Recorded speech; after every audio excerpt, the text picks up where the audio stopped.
In this world, there's two kinds of people, my friend. Those with loaded guns and those who dig. Broadcasting from a Montana wilderness fortress at the headwaters of the Missouri, this is Matt Christiansen Live.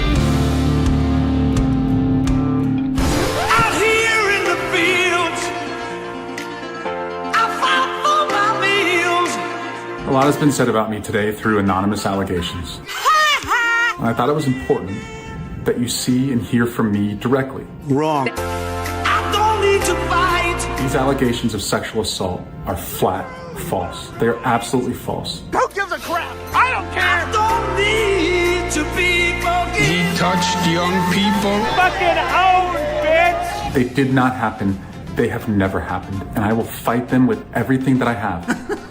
Ooh, don't do it. Please don't do it. This weekend, I'm going to spend time with my family and friends, and I look forward to updating you very soon. He gone! You are fake news. Good. I'm glad he's dead. Very fake news. You talk like a fag, and your shit's all retarded. I did not have sexual relations with that woman. Fed. All right, America, go to the YouTube right now. Skag free whoever he is. Duct tape all over the place. It's a disgrace. In 5, 4, 3. I can't do it. We'll do it live. Fuck it, we'll do it live. Hello and welcome to the show. This is Matt Christiansen Live, a proud duct tape production for Sunday, April 12th, 2026. Thank you for tuning in. Sitting shotgun tonight in his usual Sunday seat is highly regarded author Matt Palumbo. Welcome back. Good to be back. Not one, but two great guests tonight. In the second half of the show, we'll play a segment we recorded with Agent Sebastian from Narcs. My hero. Something of your favorite YouTube channel. I know. I fangirl a little bit. It's a little cringe, but it's a very good interview. It's a good segment. He's a fun guy, and he's doing important work. The Lord's work. But yes, this guy has made a YouTube career of busting the parking lot menaces who don't return their shopping carts. So we'll get into that in the second half of the show. To close the show, very special guest. Those of you who are regular listeners may recall an incident about this time last year. I had friend of the show and Hall of Fame super chatter, Knuckle Hunkybuck. He used to join on Sundays to do a super chat segment. And at the end of March last year, things went a little haywire. He had something of a mental health break live on the show. Well, Knuckle Hunkybuck has had treatment over the last year, and tonight he will be back to update us on what exactly happened and what he's been doing for the last year or so. We'll close the show with that discussion, and then he will stick around to do the last segment of Super Chat as well. We love you. You're very special. So it'll be fun to provide some closure to that episode of show history. Before that, plenty of news for discussion tonight. Still no peace deal in Iran after J.D. Vance and company meet directly with Iranian representatives in Pakistan. So Trump is talking about doing a naval blockade on the Strait of Hormuz. We'll see how that goes this week. There's still a week left in the ceasefire, so we'll see if Iran breaks during that week or what the next week will hold. But it also looks like, I thought it looked like, it's actually... Well, his political career's not over, I guess, but breaking news right before live, Eric Swalwell has dropped out of the California governor's race because he's been accused by several women of sexual assault and outright rape. And the rape allegation, I think, as we'll get into, is total bullshit, although this guy definitely has some sex pest behavior about him. But not a rapist, yeah. I don't know too many rape victims who go back for seconds half a decade later, but this woman did. And she said the second one was rape too. So, very odd. Yeah. And there's it's not just her allegation.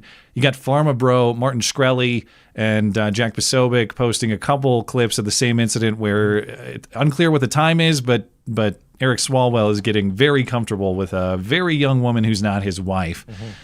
and that it's definitely in the time frame of their marriage. Yeah. So and someone posted links claiming these women are like escorts and found websites where they offer services, and it's 4chan level analysis where they're circling tattoos from the video and cross posting it, but it does to me look like the same woman, and it would make more sense that he's paying for it given him. But anyway. Yeah, I don't know. I don't know who that woman is, but Shkreli says it's confirmed it's not his wife, at least. Mm-hmm. So, and if that is his wife, she looks very young, because Swalwell's what, like 50 or something? Probably around 40s, I would say, at least. But I think it was 45 at the time of this woman's rape allegation in 2019, if I recall correctly. Oh, okay, so early 50s. So he's right about 50 years old. But before we get into all that, got to say hello to our featured listener-owned business for the evening. It's a new one. It's our friends at Exceptional Games and Knockout 2, Wrath of the Karen.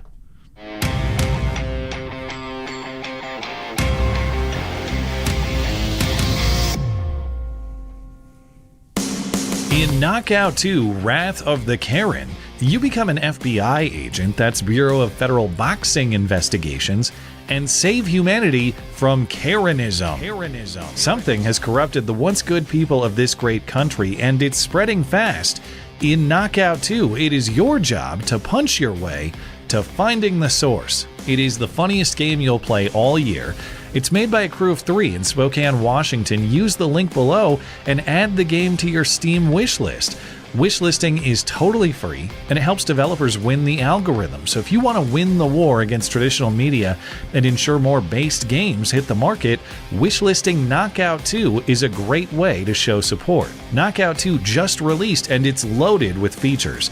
A 3-part single-player campaign, daily missions, custom challenges, time trials, character customization, and loads of lore to collect for your investigation crazy board. There's even a free demo you can play right now. Find the wishlist link for Knockout 2, Wrath of the Karen in the description or at mattchristiansenmedia.com/deals.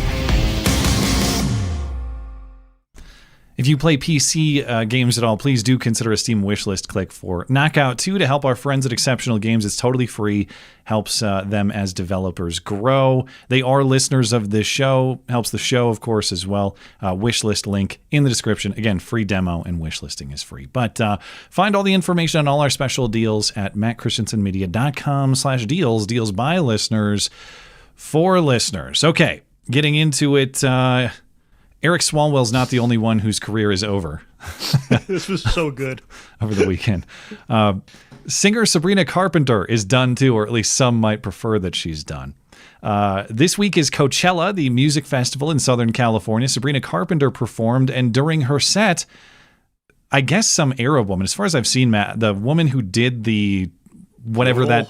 that... Some weird noise, yeah. The not yodel has not been identified, but some Arab woman, maybe some Indian woman, I don't know. This woman does that weird high-pitched holler that people of Middle Eastern or Eastern culture, as it's put in the video, do. And Sabrina mistook it for yodeling, and she said, I don't like your culture, ma'am. Me neither.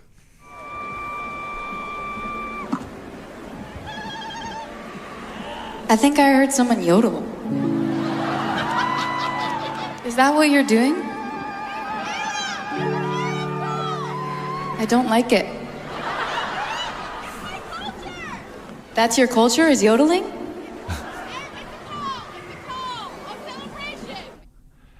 Now, just in case you thought Sabrina was going to stand by her reaction, of course not. She's already apologized. She said on X, quote, "My apologies. I didn't see this person with my eyes," clearly looking right at her.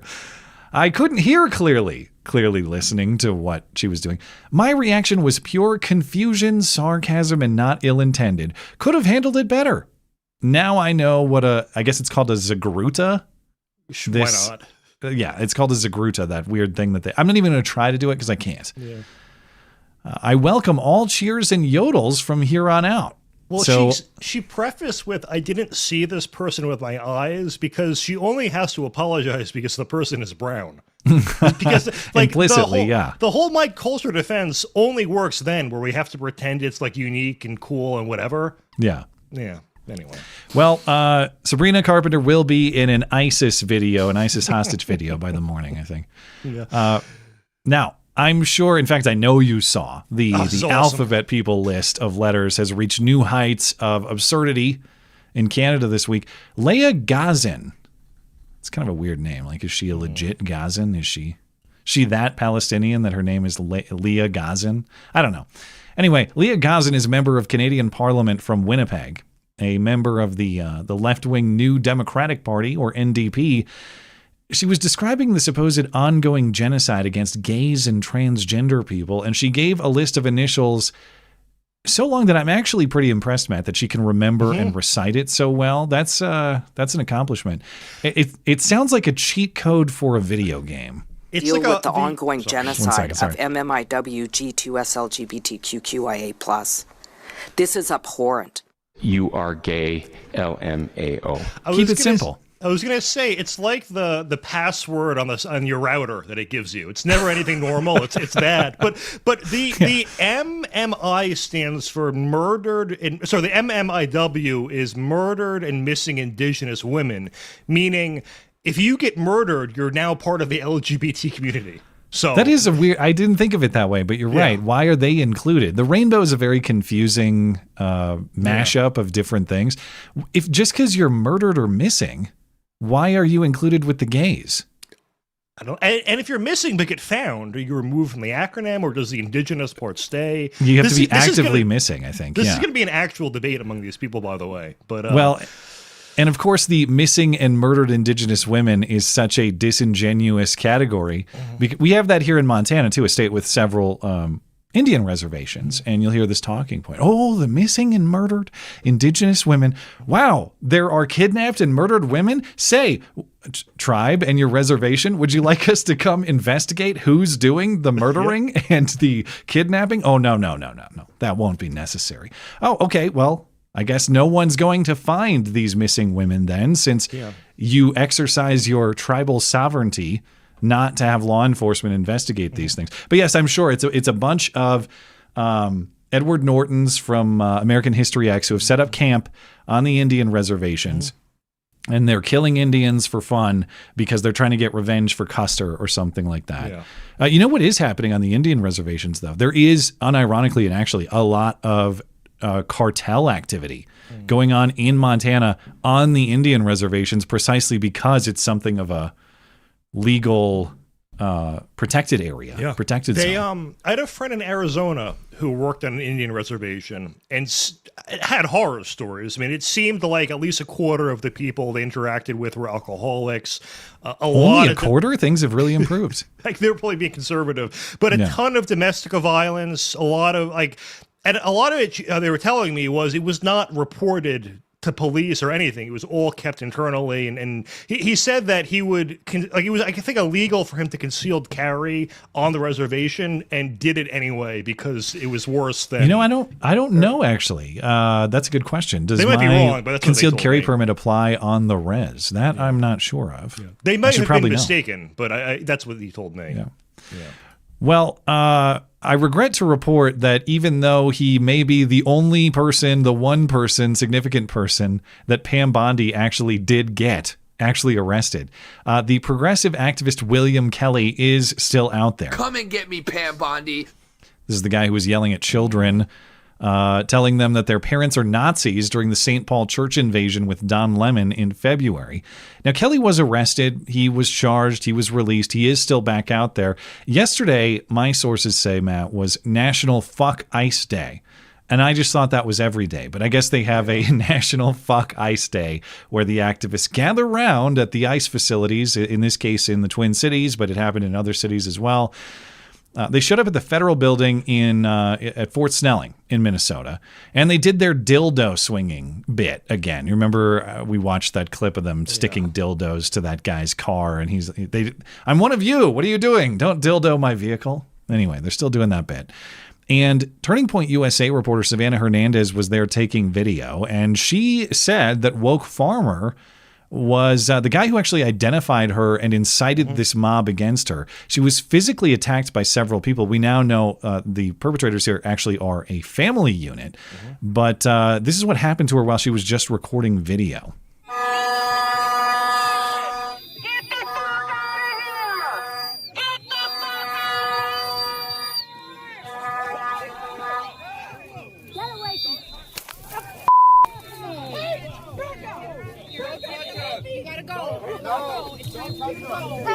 My daughter? No!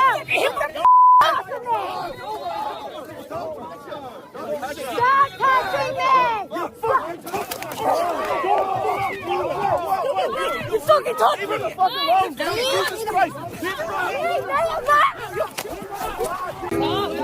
Leave me! I'm trying to leave! I know, just go though. Look, we're trying to help you. Let's get you out of here. Trying to leave, let's go. Let's get you out of here. Let's go. Where are you going? Where do you need to go? I don't have a car here. Where do you want me to go? Okay, so I have all this on camera. It's fine. And because we're Minneapolis, you can't press charges against any of these people either. The guy in blue you saw 5-10 seconds ago was the guy who pushed her to the ground. And then the woman at the beginning is his daughter. And then you saw a woman scream at Savanah and say, "You hit my daughter." That was the mom. So it's a family unit. The guy was on a podcast with Tim Miller from The Bulwark 2 months ago. So he's also featured on Jen Psaki's show relatively recently. Yeah, I missed that one. I saw it just before live, but there were accusations that Savanah had somehow provoked this violence. You can see this other angle. She's just there recording video, and this younger woman is in her face with a whistle. She tries to just establish space. And then the woman we now know who's the mom of that younger woman with the horn there is also getting in her face, and then the violence erupts, and you see the punch thrown. And I don't know when the dad actually gets involved here, but he gets involved physically as well. And it turns out actually that expectation of no charges that Savanah expressed there, that's actually incorrect. And that's a small piece of good news in this story. There were, you can see the dad shove right there. Yep. There were several arrests and this family unit. They were all, as far as I understand, or as far as Savanah is saying, they were all charged. The husband, wife, and daughter. Now, they were calling her a bitch, screaming in her face, putting dildos in her face, as we saw. When Savanah blocked them, they attacked. The husband and wife are Chris and Deanna Ostrushko, I believe is how you say the name. Their daughter is Paige Ostrushko. And Paige is college age. She goes to some college in Wisconsin.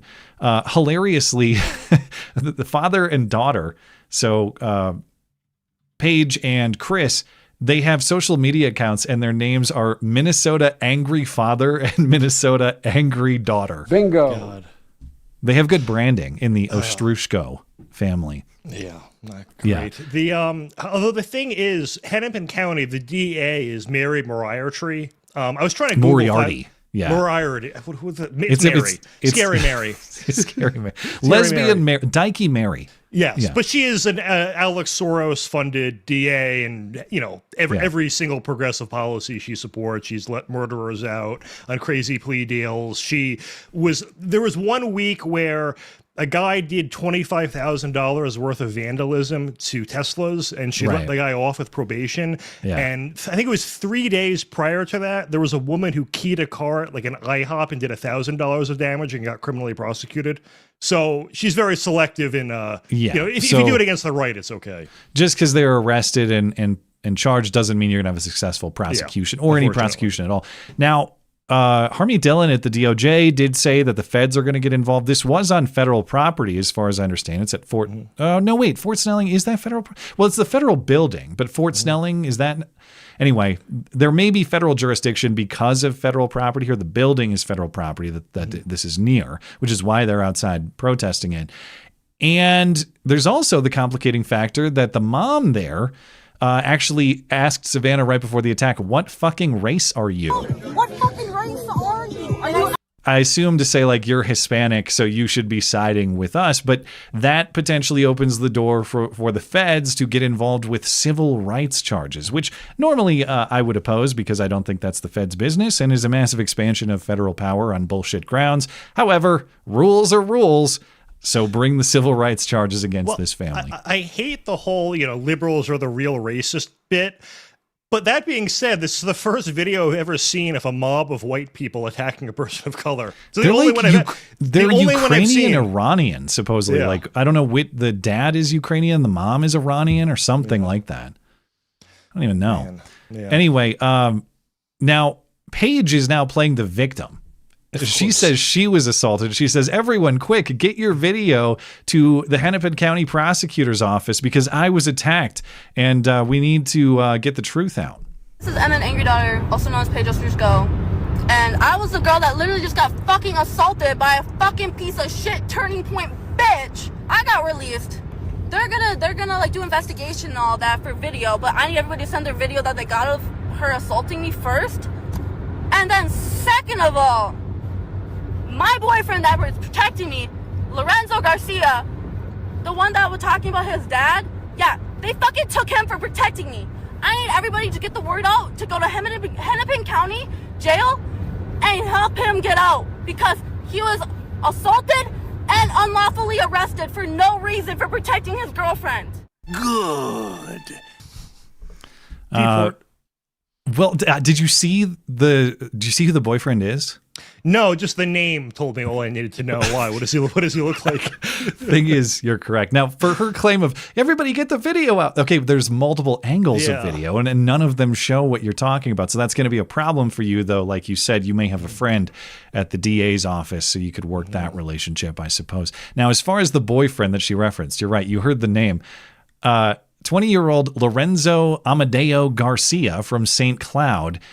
His father was already allegedly deported to Mexico. Halfway done. Perhaps the same fate awaits Lorenzo, or maybe he's just an anchor baby, so the 14th Amendment protects him. But yes. What a winner. What is that eyebrow? Did he just shave? That's like a trendy thing that the kids do these days. You're hip and with it. You should know. I'm the old man. The least hip person ever. Yeah, I've never done the. I've done some shameful fashion things in my life, but I've never done the eyebrow line thing that the kids do. Weird. I got to keep all the hair I can. The eyebrows they're fading out too. So anyway, anything else you have to say about the Savanah Hernandez episode?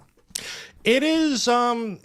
It's sad because I've followed her reporting for a while and kind of figured it was inevitable before something like this would happen because she is going around mentally ill lunatics. And has she not been attacked before? I assume she probably has. I haven't seen her attacked before. I'd imagine she has been just because of how crazy these people are. I was surprised no one stole her phone. I don't know if they were worried maybe that will get us a criminal charge, if anything, but I was kind of surprised they didn't try to do that. There was a bunch of, even if they did, I mean, there are plenty of video angles that would have got them in trouble. But anyway, all right, I'm starting to feel very bad for Kristi Noem and everything I've said about her, all the bad things I've said about her, because I thought that she betrayed a good husband, and maybe she did. I don't know. Unclear who betrayed whom first here. But what's going on with Bryon Noem, her husband, it's not good. It's not understandable, really, under any circumstances. He doesn't have a lot of great explanations for what happened here. Now, of course, we followed the story that Bryon, Kristi Noem's husband, is into bimbofication and had been in communication with these online bimbos wearing giant balloon boobs and women's clothing. And now the bimbo he had been talking to in recent years is releasing more information. Bryon Noem was in a secret online relationship with a left-wing dominatrix called Shai Sotomayor for 9 years. That's kind of a contradiction in terms when I think of Sonia on the Supreme Court. Yeah. Shai Sotomayor. There's no such thing as a Shai Sotomayor. Never shut up. The only person who talks more is Ketanji Brown Jackson. Jumanji, yeah. Yeah. But in their communication, Bryon Noem fantasized about leaving Kristi and his desire to transition to a woman with huge boobs and call himself Crystal. And so this Shai Sotomayor has photos, screenshots of their communication given to the Daily Mail. There's also photos of Shai in this Daily Mail story. I'm not sure I can show them. I might get in trouble on YouTube. There's Shai looks like a person who would fit in very well as a shop teacher outside of Toronto, at the high school there. But there's like a little bit of edge areola in the photos on these gigantic, ridiculous things. Hey, I think it's a woman, not a tranny. I'm pretty sure it's a woman just with ridiculously enhanced assets. Anyway, Sotomayor has released this text communication and voice recordings in which it's clear that Bryon Noem knows exactly what he's doing. I do love you. Do you? Mm-hmm. So much better than your wife, aren't I? You're so much better. Would you ever marry me? Oh, you want to be married to your god. I mean, who would be? I mean, exactly. Did you think that I wouldn't find out who you are? I knew you knew. Do you care that I know? It doesn't matter. It kind of does if your wife is... Was that really recent, I assume? I don't know the date on that recording. At least I haven't seen it. But he's had this ongoing for 9 years, over the course of which Kristi Noem was the governor of South Dakota, the secretary of Homeland Security. And when he says it doesn't matter, I mean, it kind of does insofar as your wife is a high-profile public figure. But even if you're not, even if you're living a humble, private life, it matters. Again, because you have children, you have a family, you are betraying that family. This is hideously embarrassing for them. It'll change their lives forever. And you, as you're saying on the call there, you don't care. You don't give a shit. Even if you've had enough of Kristi for whatever reason. The idea that a man of his age would do this to his children is just grotesque. So I don't know. I don't know what to think of this anymore. Kristi has her problems, and it doesn't justify some of her excesses, including spending at DHS and what is alleged to have happened with Corey Lewandowski and all the rest of her faults. But this does help me understand the nature of their relationship a little bit. I thought the whole time, because I bought the stuff that he was saying, like he was telling the press, listen, Kristi has her faults. I'm just a good Christian man who believes in standing by my wife and my vows, because those vows aren't just to her, they are to God himself. I believed him. I bought it. And this guy is every bit the scumbag that people thought maybe Kristi is times 10. Mm-hmm. So yeah, and Noem had, in response to the story, acted like this was a complete shock. But Ryan Gerdusky, who's a good reporter, said he had a lot of inside knowledge that she had known, for years this was going on, which would explain the Corey Lewandowski relationship and how that was handled and everything, which was, it's just a very odd situation to find yourself in, as I could say. Speaking of, the idea that this guy was doing this for 9 years and Kristi had no idea, right, seems a little hard to believe, but okay. Yeah. Noem family secrets, I guess, maybe we'll never know. But speaking of degenerate troonery, the prosecution of Tyler Robinson, the accused Charlie Kirk assassin. Now, pretrial hearings continue in that case in Utah.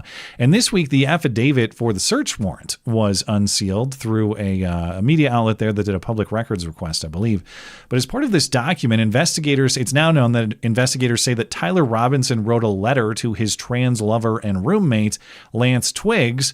According to the messages quoted in the affidavit, Robinson contacted Twiggs after the assassination, directing him to read the letter. Hey, man, I left you a letter under your keyboard, or under my keyboard. I forget which, but go check it out.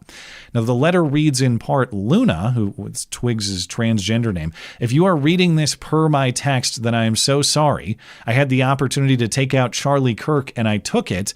I don't know if I will have succeeded, but I had hoped to make it home to you. I wish we could have lived in a world where this did not feel necessary. I lack the words, rather, to express how much I love you and how much you mean to me. Please try to find joy in this life. I love you always, Tyler. And apparently the note was burned and thrown into the trash, but investigators say there was a photo of the note on Lance's phone, which many people are skeptical of. Many people are thinking that maybe this is some kind of fabrication or cover-up, as in, why was the note destroyed, was a lot of the chatter on X after this news broke. Yeah, it's the photo that's more like, why would you take a photo then destroy it? But that part is a little bit odd. Yeah. Yeah. But here's the thing: he confessed to his parents. Every single piece of information we have points to him doing it. The only evidence to the contrary is Candace Owens asking questions she doesn't want the answers to. So, well, yeah, if it is as described, then Twiggs finds the note. It's evidence. He destroys the evidence. The question remains, why would he take a photo of the evidence to prove that it existed, as you said? So that's a little bit bizarre. It's a little bit odd, but the question remains, too, why isn't Lance being charged for destroying evidence? And presumably that's because he's cooperating. Yeah, yeah. I mean, it could have been he took the photo, deleted it, and then, when you delete a photo from your phone, the FBI can still get it. So maybe it was deleted, but... Yeah, no, it's bizarre too, because whenever you see a story like this, all the 80 or 90% of the comments are along the lines of, "Oh, so now we believe the media or the FBI or whatnot." And I mean, the guy confessed and turned himself in, which I don't think you normally do that if you're innocent, Well, and I'm not one to trust the FBI automatically either, or necessarily any law enforcement agency by default. However, I will note that it is Utah authorities who are handling this prosecution, and the FBI has assisted with investigation. But it's unless we believe that the FBI is actually pulling the strings with the Utah law enforcement and prosecutors as a front. I mean, maybe. I guess stranger things maybe have happened, but. Anyway, I don't think it's all that hard to believe that the note was written as described and handled as described, and that the photo was recovered under the methods that you're discussing. But anyway, got a little bit of Iran talk before we get into Eric Swalwell, because, of course, we have updates from Iran negotiations over the weekend. As of this hour, we are still not bombing Iran, per the 2-week ceasefire. J.D. Vance and company went to Pakistan over the weekend to negotiate what we hope will be a long-term peace with Iran directly. Yesterday, the talks ended with no progress, apparently. J.D. Vance made the announcement. Bad news is that we have not reached an agreement. And I think that's bad news for Iran much more than it's bad news for the United States of America. We've made very clear what our red lines are, what things we're willing to accommodate them on, and what things we're not willing to accommodate them on. And they have chosen not to accept our terms. The simple fact is that we need to see an affirmative commitment that they will not seek a nuclear weapon, and they will not seek the tools that would enable them to quickly achieve a nuclear weapon. We leave here with a very simple proposal, a method of understanding that is our final and best offer. We'll see if the Iranians accept it.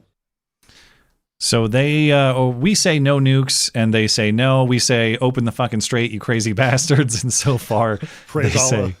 And praise Allah. And so far, they say we're with you on the Allah part, but the rest, no. Although now Trump is planning intervention on that. Yeah. But did you see Trump over the weekend? He went full Will Stancil. Who gives a crap? I don't care. I did not know. He now says he doesn't even care if there's an Iran peace deal or not. Whether we make a deal or not makes no difference to me. Okay. All right. So now we're. So it's just endless now. All right. Right. It struck me as very high school, oh, you don't want me? I don't want you anyway. Okay. Well, it's high school because we named it Operation Epic Fury. No, that was to cover up for the Epstein files. It was secret EF code. Of course. My bad. Who's left to negotiate? Like, why isn't our leverage like, hey, it's like we killed everyone before you? We'll the speaker of their parliament, I think. Supposedly their negotiators are protected or given some kind of amnesty. But yeah, all I know is the one guy is the leader of their parliament, but I don't know what their whole team is. And I feel like Israel would not honor any amnesty we give their top leadership. So that's not part of the deal. Like we learned this week that Israel-Lebanon is not part of the deal. Sorry. Sold separrately.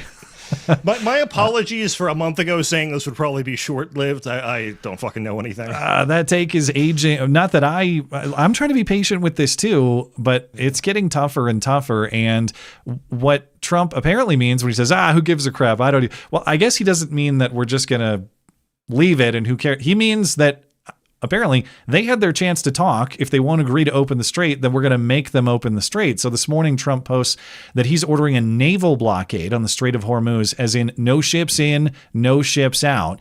The only acceptable policy, he says, for Iran to get traffic going again through the strait is that everyone comes in and out. So it's all or nothing. Either everyone is through or nobody is through. Trump described the plan this morning on Fox News. It's called all in and all out. There'll be a time when we'll have them all come in and all come out, but it won't be a percentage. It won't be a friend of yours, like a country that's your ally or a country that's your friend. It's all or nothing. We're not going to let Iran make money on selling oil to people that they like and not people that they don't like or whatever it is. It's going to be all or none, and that's the way it is. Okay. So restoring traffic through the strait isn't just about getting Iran to stand down, though. It's also about removing the mines that Iran has placed. And if we're going to force the strait open, you have to remove those mines. So 2 Navy destroyers moved into the Strait of Hormuz yesterday, and they've started clearing these mines, according to the Defense Department. To clear these mines, the Navy uses underwater drones, apparently. And U.S. Central Command says they think they can have these mines cleared within days. Other sources I've read, though, say that sounds pretty optimistic. We don't know where they are. And even Iran is saying, well, we don't even know. We just kind of sprinkled them here and there, a dash of mines here, one over there. Who knows?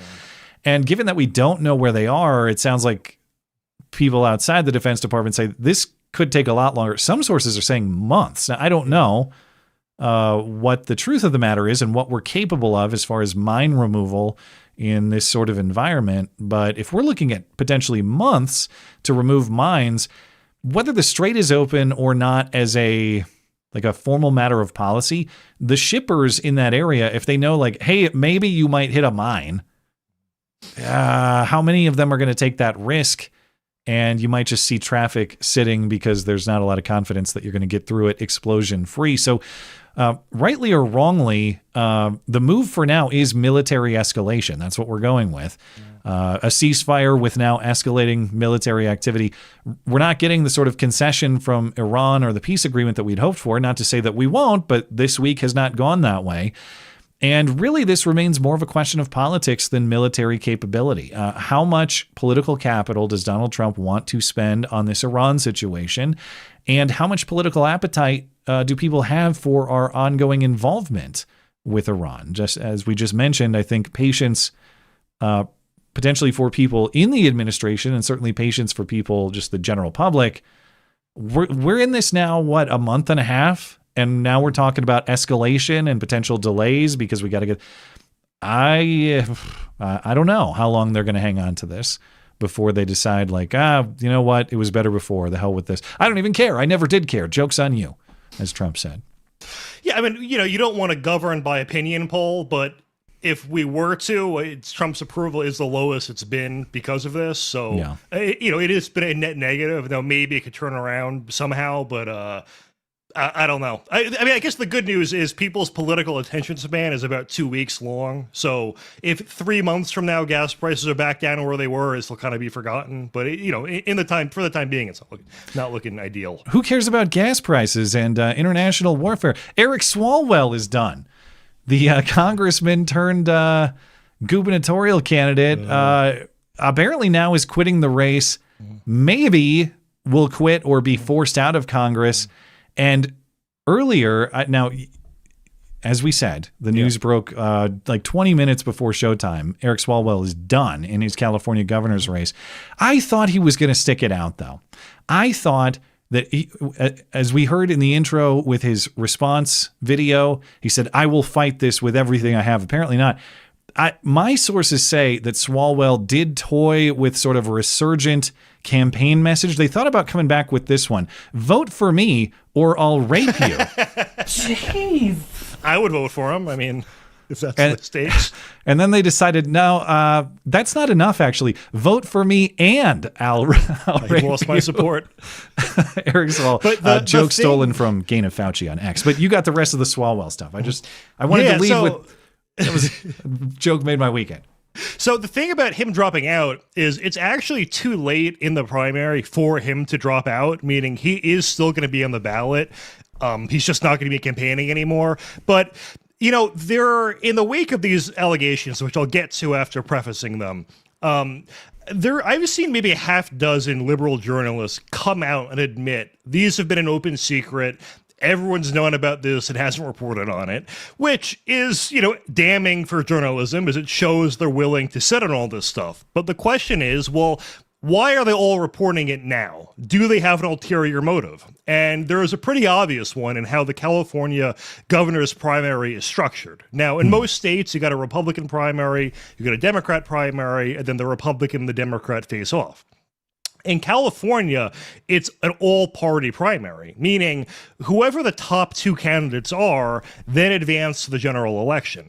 And it's Steve Hilton and I believe Bianca is the other Republican running. So there's two Republican running. There's like 10 Democrats. So, you know, in California, there's twice as many Democrats as Republicans. But that 30 or so percent that's Republican, if you have two Republicans that are getting 15% of the vote in the primary and all the Democrats are getting, 10, 9, 8, whatever, then you actually get a head-to-head where it's going to be two Republicans. And Swalwell was in third place before all of this, behind two Republicans, meaning it was looking like it was going to be two Republican gubernatorial candidates in California. Yeah, which, of course, California designed it this way to exclude Republicans. But given the way this has played out, they were in a competitive disadvantage heading into the primaries, June? Yeah. And after Swalwell dropped out, if you look at the betting odds, Tom Steyer, who had no real chance of winning, is now the favorite. He's like a Soros-esque, billionaire. I think the environment. He was one of the forgettables in that 2019-2020 monstrosity of Democrats. Yes.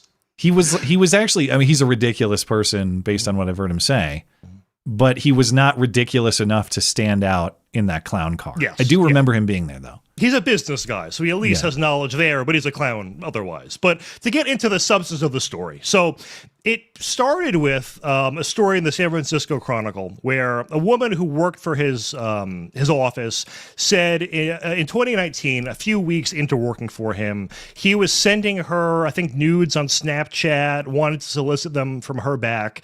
There was an incident where he was driving, she was in the passenger seat. He asked her for a blowjob and she obliged. So, by the way, he was 45 and she was 21. Yeah. So she obliges. Now, I think this is either weeks to months later. He says to her, "Do you want to go out and get drinks?" She says yes. They go out. They get hammered. She, according to her account, wakes up in a hotel room naked with him and could tell they had sex.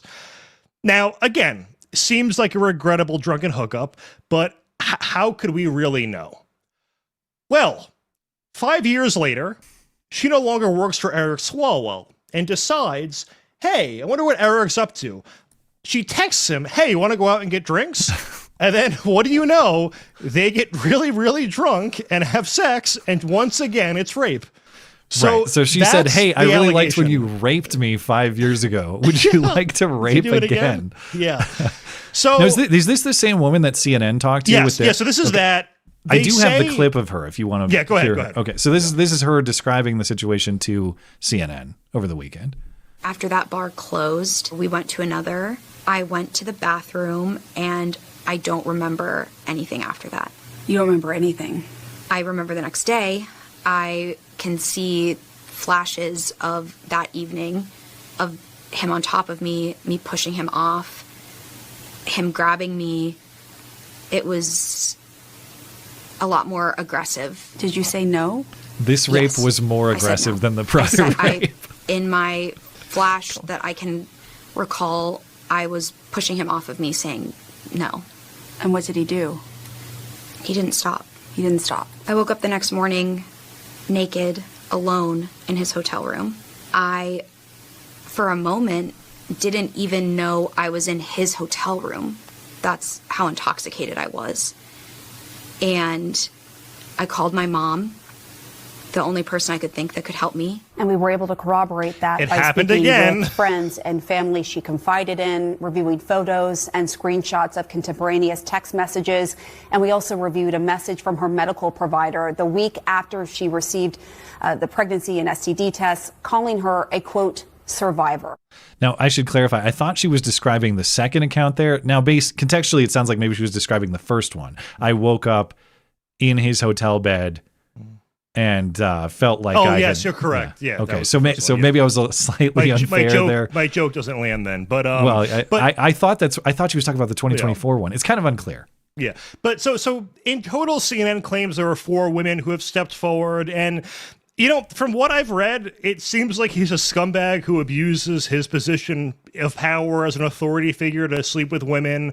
Martin Shkreli posted a video that appears to show him with escorts. And when Eric Swalwell, either yesterday or the day before, addressed this in a video, he denied committing sexual assault or harassment, but did make a comment about how this is something between him and his wife. So he definitely was cheating on his wife, and as we can see, literal video of. I have his statement, and I realized when I edited it earlier, I made the mistake of cutting out the part where he talks about his wife. But this is his response, and you're right that that's a key piece of information. I wish I had the quote in front of me, but he implies that he has been unfaithful. What he's denying when he makes this statement is that it was forcible or rape, but he seems to imply that, yes, he has been unfaithful to his wife. After that bark. Wrong one. Let's try this one. A lot has been said about me today through anonymous allegations, and I thought it was important that you see and hear from me directly. These allegations of sexual assault are flat false. They are absolutely false. They did not happen. They have never happened, and I will fight them with everything that I have. They also come on the eve of an election where I have been the frontrunner candidate for governor in California. For over 20 years, I have served the public as a city councilman, as a member of Congress, and as a prosecutor who went to court on behalf of victims, particularly on behalf of sexual assault victims. This weekend, I'm going to spend time with my family and friends, and I appreciate those who have reached out to me to show support, and I look forward to updating you very soon. And the update is he quit. What's amazing is it looks like he recorded that from the scene of the crime.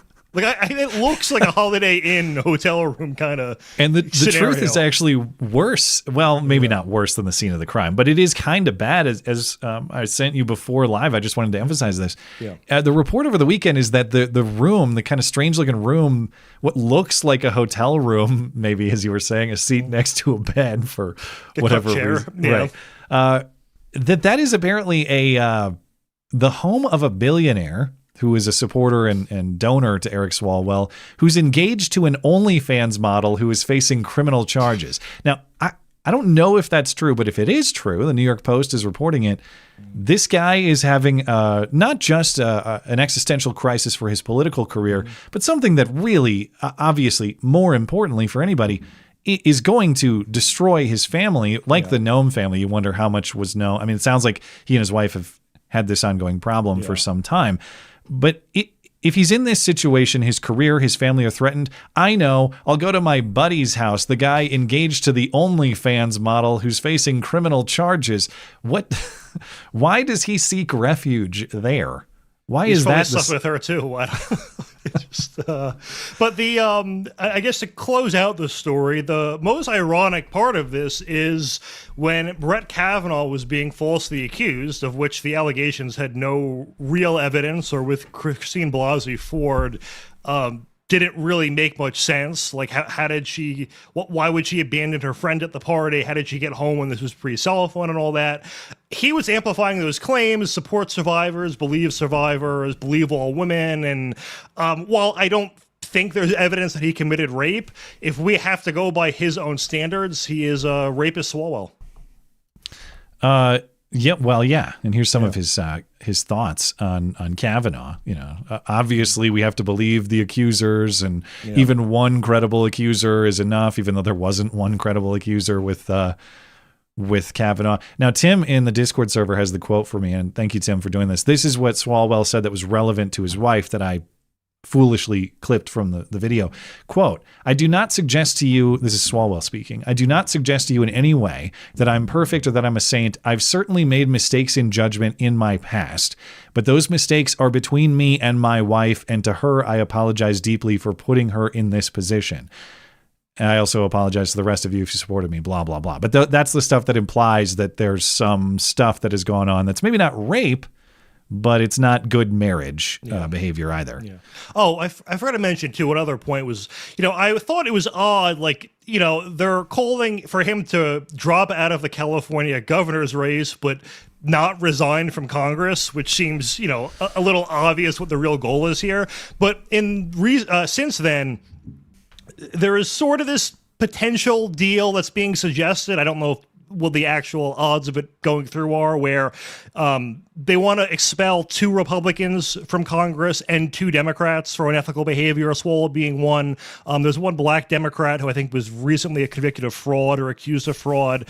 And then the Gonzalez, who just lost his primary and is leaving anyway. He's going to be, exactly. He's going to be out. And the thing I noticed, too, is the Democrats they're offering to expel are in extremely left-wing seats, like Democrat plus 25, Democrat plus 30. Yeah. The Republican seats are, they're red. It's like Republican plus 10 to 15, but significantly less than the Democrats are blue. But just take note of this. Like, look at what happened with George Santos. And don't get me, I'm not a Santos fan. I actually think as slimy as Congress is, it's probably a degree or 2 less slimy without George Santos there.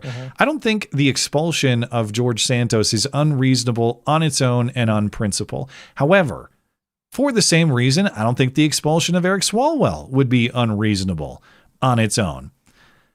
But look at the way Democrats react. It is not, hey, we are a party of decency and honor and rules, and you have violated them, so off you. No, it's how can we actually use even this, the degeneracy of one of our most recognizable members, how can we weaponize that to get Republicans out that we don't like? Everything is strategy. Everything is the wielding of power. There is zero principle here, even though 7 years ago, 8 years ago with the Kavanaugh stuff, this consumed Congress. The idea that maybe a long time ago, Brett Kavanaugh had a party that got a little rowdy, even though that didn't happen. And even though that legitimately was ages ago when he was not a married man. Yeah. Everything that Swalwell is accused of doing here, number one, there's pretty credible evidence that it happened. And when I say it, I mean like extramarital betrayal of marriage. I don't buy the rape accusation, but this guy not only is unfaithful in his marriage, you could say, well, that's not good enough to kick someone out of Congress.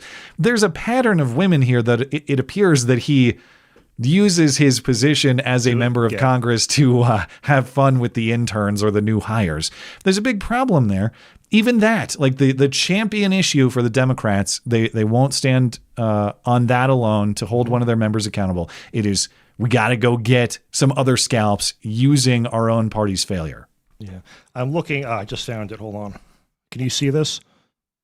It's you and George Santos. Yeah. Did I ever tell you my George Santos story? No. What's that? We got a couple minutes. All right. I got invited to a party in 2023. And the guy who invited me, I guess, well, he also invited George Santos, who was going to come, and he got dinner with my friend a few days before the event. I don't even know if it was really a party. It was just like a political get-together. And he was telling George Santos who's going to be there, and he's like, Matt Palumbo will be there, and George Santos reportedly was like, oh, I love Matt Palumbo. It's going to be great. He's so highly regarded. So he's telling me the story, and I'm like, there's no way George Santos knows who I am. So I see him at the event, and I'm like, I'm going to introduce him to myself to him as if he has no idea who I am, just test if he really knows who I am. So I walk up to him and go, hey, George, Matt Palumbo. And he goes, oh, hi, I'm George Santos. Nice to meet you. He had no idea who I was. Yeah, of course. Everything he says is a lie. Like, literally everything is a lie. Why would anyone lie about knowing me? It's the lamest thing to lie about. Compelling and rich. Yeah, because everything the guy says is a lie. Yeah. Yeah. Which even when he said my name is George Santos, I'm like, is it really? It's probably not true. Yeah. The last thing that I wanted to emphasize, and maybe you have a few more thoughts on this, I don't know, but My favorite, other than vote for me or I'll rape you, my favorite response to the video of Eric Swalwell allegedly handling a prostitute here. This is the thing too. That supposedly happened in his home, according to Shkreli, who released the video. This also looks like a weird hotel room. Yeah. And I think there's a woman behind him too. But I don't think I think you were saying before the show you can't play the video. I'm not going to because it's age restricted on X. But it's either this one or the one Posobiec posted near the end. There's another woman who is dressed like a prostitute in the background, but you can't see her in this angle. And who the hell is this other guy sitting? That looks like a guy's shoes. And I think that's a man in the bed with him. And who's filming it. We don't know the source of this video, but there are a lot of questions about what exactly we're looking at here. No question is more important than this one. Who the hell kisses a prostitute? Bingo. That's the gayest thing about this. You don't kiss a prostitute. What a weird dude, man. Anyway, astute observation. You have anything else on Swalwell before we move along? Not really. It's just, it must suck for his family because I don't know if you know this, but his parents are Republicans and are like big Fox News viewers. And how depressing must it be when your son is Eric Swalwell? Well, I assume they've had sources of disappointment in many ways for many years, unrelated to this stuff. Or maybe they've known about it for a long time, too. And actually, that was one point I wanted to emphasize before we do move on. You mentioned that people have known about this, but there are posts to that effect. And you had sent me these. That's the one I was going to quote, yeah. Yeah. Do you want to talk about these for just a minute? Because when we talk about how Democrats don't care about their champion issue of believe all women and stuff, obviously everybody knows that. But even just to say the stuff that they're saying out loud about this is so brazen. It's we all knew that Swalwell was like a sleaze and he was kind of rapey with women. Everybody knows that. It's not even news. You want to describe these a little bit? So this is just a reporter saying he covered Swalwell since he was elected to the Dublin City Council. I think that was in the early 2000s, like 2003 or so, but it's on his Wikipedia page if anyone actually cares. But the point being, he said, shortly after being elected to Congress, just go back to one, his behavior towards women was known by all levels of our local government and the county Democratic Party. So, and there's, I think I saw maybe a half dozen posts that are basically this verbatim, but of other, So I owe an apology to every person I ever introduced to Eric Swalwell. The rumors weren't new. They've been circulating for a long time. And the media will literally cover everything up as long as you're a Democrat. I mean, the fact that they were able to cover up Joe Biden, well, they didn't really cover up Joe Biden being senile. They just try to. But really anything that's damaging to a Democrat, they will cover up until it benefits them to expose it. And we saw that again with Biden after the first debate. You know, it was as if the media just woke up and went, you know what? We got to do the right thing and report how Biden really is. But really, they just realized, oh, he's going to lose now, so we need to get rid of him. In this case, they realized Swalwell might have cost them the primary. So they realized, all right, we need to take his 13 to 15% of the vote and redistribute it to some other Democrat who can knock off one of the Republicans. Maybe Katie Porter. You know, you say Steyer is the favorite. Maybe he is, but my other favorite part was Katie Porter, the woman running, who, remember, last fall it was revealed the depths to which she actually abuses her staff. And she had that famous exchange with the reporter who challenged her very lightly, and she went full rage Lost mode. it, yeah. And she's out here. The allegations against Congressman Swalwell are horrifying. You got a doozy of a community note. Actually, she is an accused domestic abuser who poured scalding potatoes on her ex-husband's head. So Katie Porter, who actually coincidentally is made of scalding potatoes, 100%. That's in her entire form is scalding potatoes, mashed potatoes. I have no business being surprised when people come out and say stuff like, "Oh yeah, we knew he was rapey forever." "Oh yeah, hey, that guy's really mean. He's not nice to his spouse," says the lady who scalds her husband. Oh, with I potatoes. remember with they have no limit. With Ghislaine Maxwell, the CEO of Reddit at the time. Ghislaine. Ghislaine. I thought it was Ghislaine. You call her Jizz for short. No, what's her name? It was the woman who's a CEO of Reddit at the time. Just came out and was like, "Oh yeah, we all knew she was trafficking people. Yeah, everyone knew it." Like this stuff's all an open secret with these people. It's creepy stuff. But hopefully he's out of Congress too. Well, we'll find out this if they can wheel and deal, and if they can get a few scalps in exchange for his scalp, maybe it'll happen. But top of the hour, we will get into your super chats, and then we'll get to our guest segment. Before we do, hey, have you considered joining the MC Club? Well, you should. Here's why. Hey, if you enjoy the show, please consider supporting the show by becoming a member of the MC Club. For as little as $1 a month, you will enjoy a series of exclusive perks, including ad-free videos and podcasts, video calls, and a community Discord server with me and other listeners, loot box giveaways with channel merchandise, your name in the credit roll after videos and streams, and much more. But most importantly, you will help keep the duct tape production alive and independent from all those sinister forces of control. Join the MC Club at mattchristiansenmedia.com/support. Linked in the description.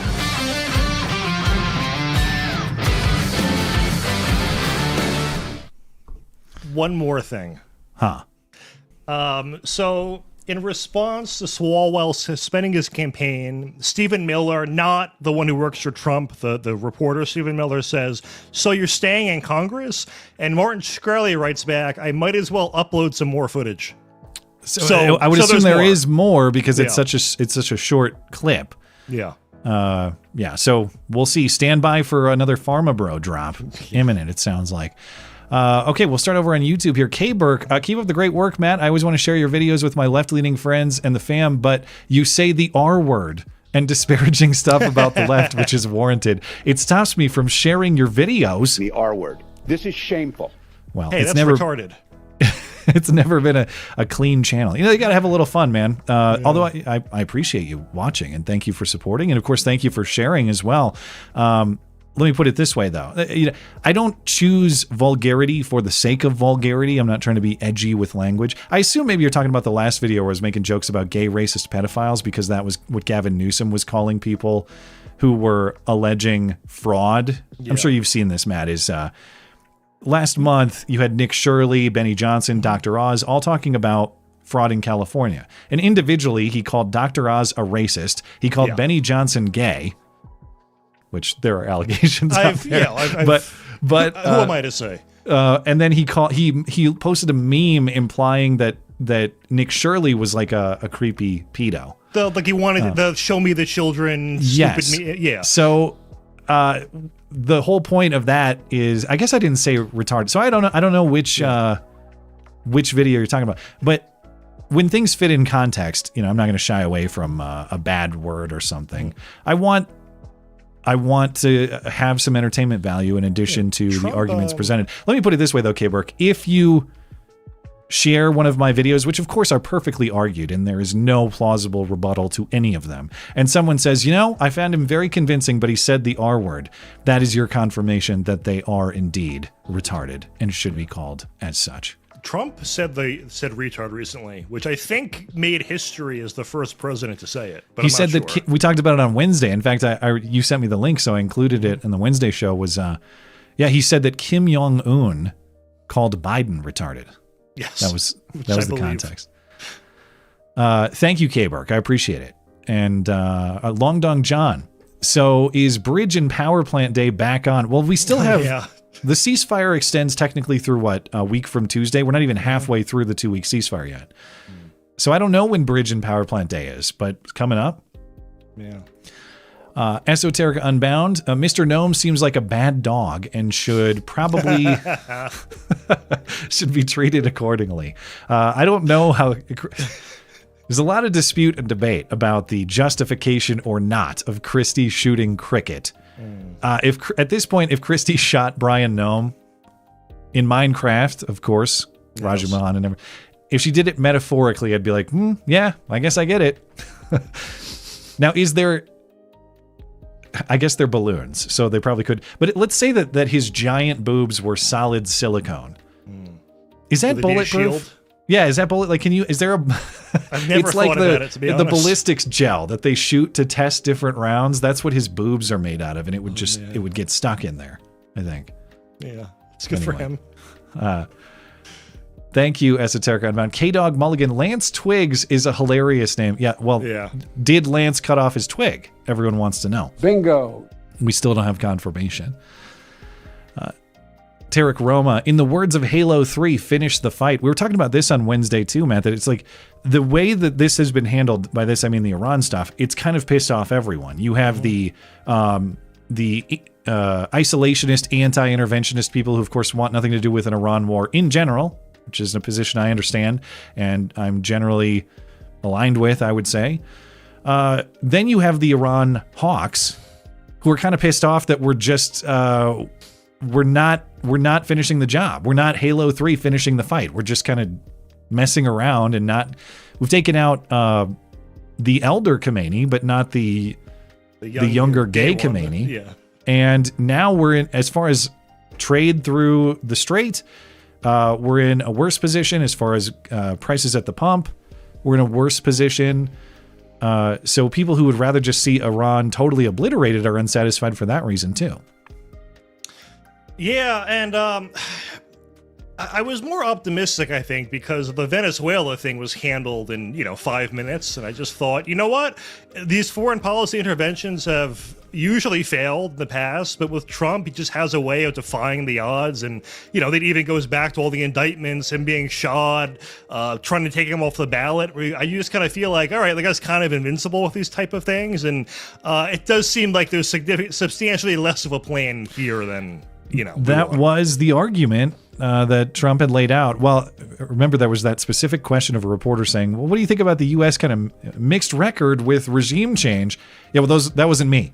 That was all other presidents, but not me. It was, I'll do it right. And in fairness, there are cases where he has done it right, though. Like you said, Venezuela did go smoothly, it seems. I've heard reports that actually the oil production or refining there is actually going well, and maybe we'll see some benefit there in something of a short term.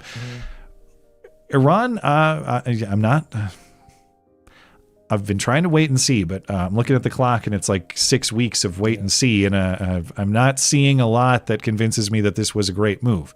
Yeah. So we'll try to figure it out. Is there any way we can just seize the Strait of Hormuz and make it like the Gulf of Trump or something and monetize that? I don't see why probably not. Out of bounds. Yeah. I don't understand why we act like Iran saying they control the strait means they control the strait. They don't have military superiority, and it's not just that they don't have military superiority against us. What claim to it do they have over the other countries in the region, like Saudi Arabia or UAE or Oman or the rest of these countries? Why don't the rest of these countries be like, the hell with that, and Iran, I guess, is the... What's Saudi Arabia's population? I don't even know. It's probably 100+ million. Is it bigger in population than Iran? I don't know. Well, watch me be hilariously wrong. No, it's much smaller. It's like a third. It's a third of what I thought. So maybe it's just Iran that, like, 100 million? Iran's like 90. Yeah. That's my excuse. I was thinking of Iran.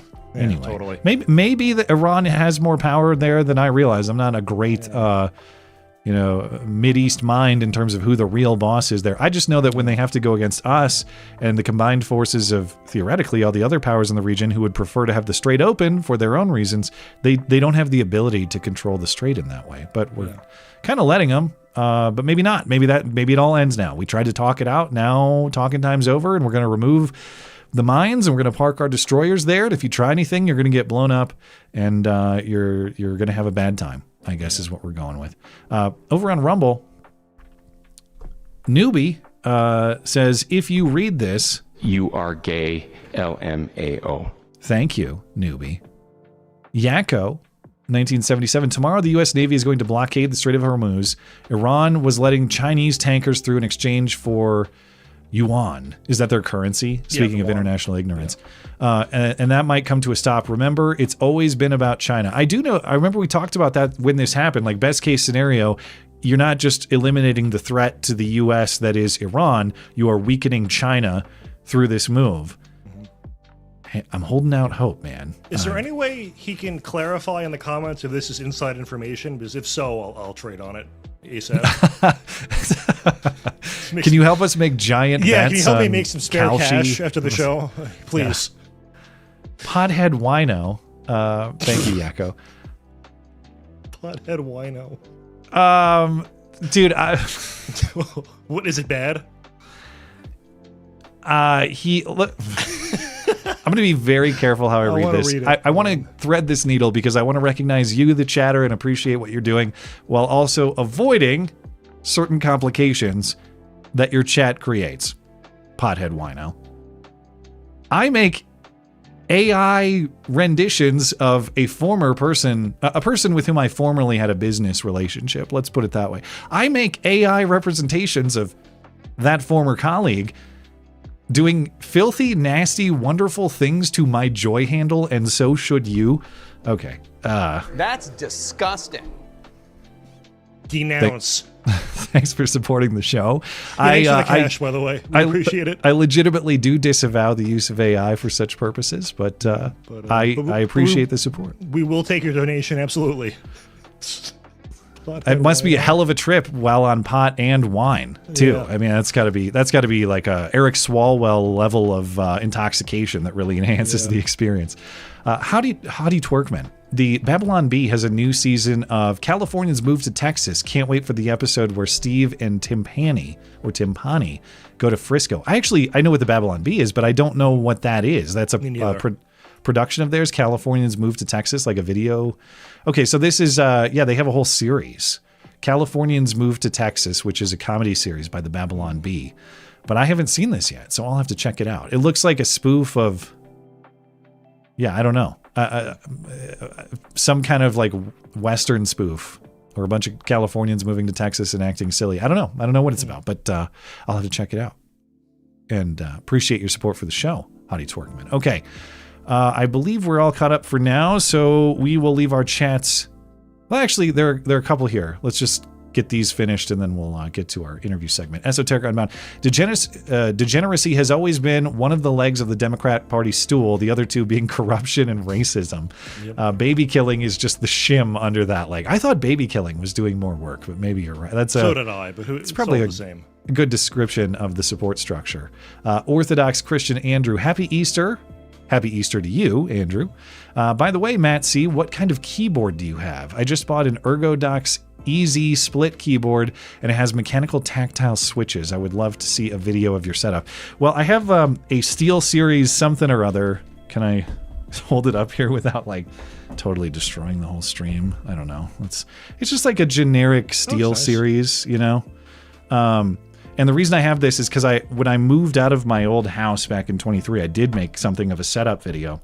And I had the keyboard I was using was ridiculous. It was from Office Max like 10 years ago. Just greasy, nasty, disgusting.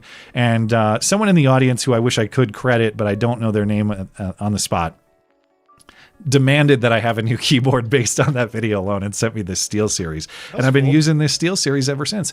I'm not like a keyboard or really much of an elitist in the setup at all. So nothing I have is like super cool, but it's the nicest keyboard I've ever had in my life. That's for sure. We're not known for being big tech guys, I don't think. I mean, I do what I can to try to make the duct tape production presentable, but that's about it. Thank you, Andrew, and happy Easter. Appreciate it. Okay. I'll have to just circle back with you. We will get right into our guest segment. Our guest tonight is Agent Sebastian from Narcs, Hero. The organization putting a stop to parking lot menaces who refuse to return their shopping carts to the corral. The whole concept is a great combination of comedy and serious moral philosophy, too. The segment's about 32 minutes. We'll see you on the other side. Stand back and stand by.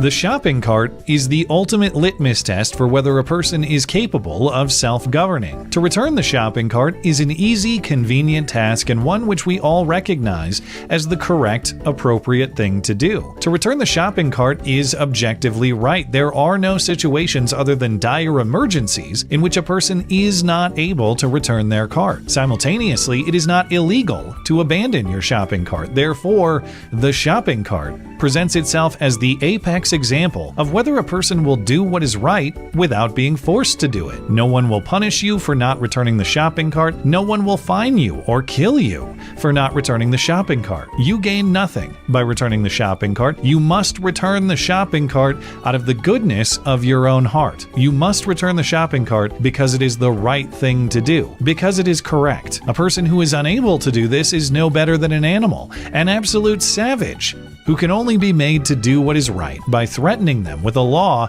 and the force that stands behind it. The shopping cart is what determines whether a person is a good or bad member of society. Look, that's how the terrorists win, is when brave men do nothing.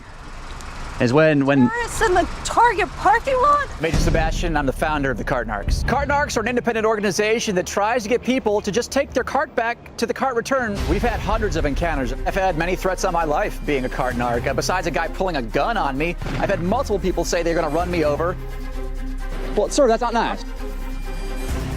Sir, that's against the law. Go yourself, ma'am. Cart Narc.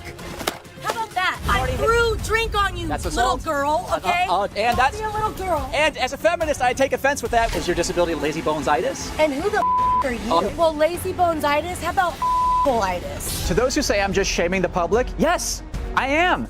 We are a social creature, and that's how we learn what to do, is by watching examples of how to behave.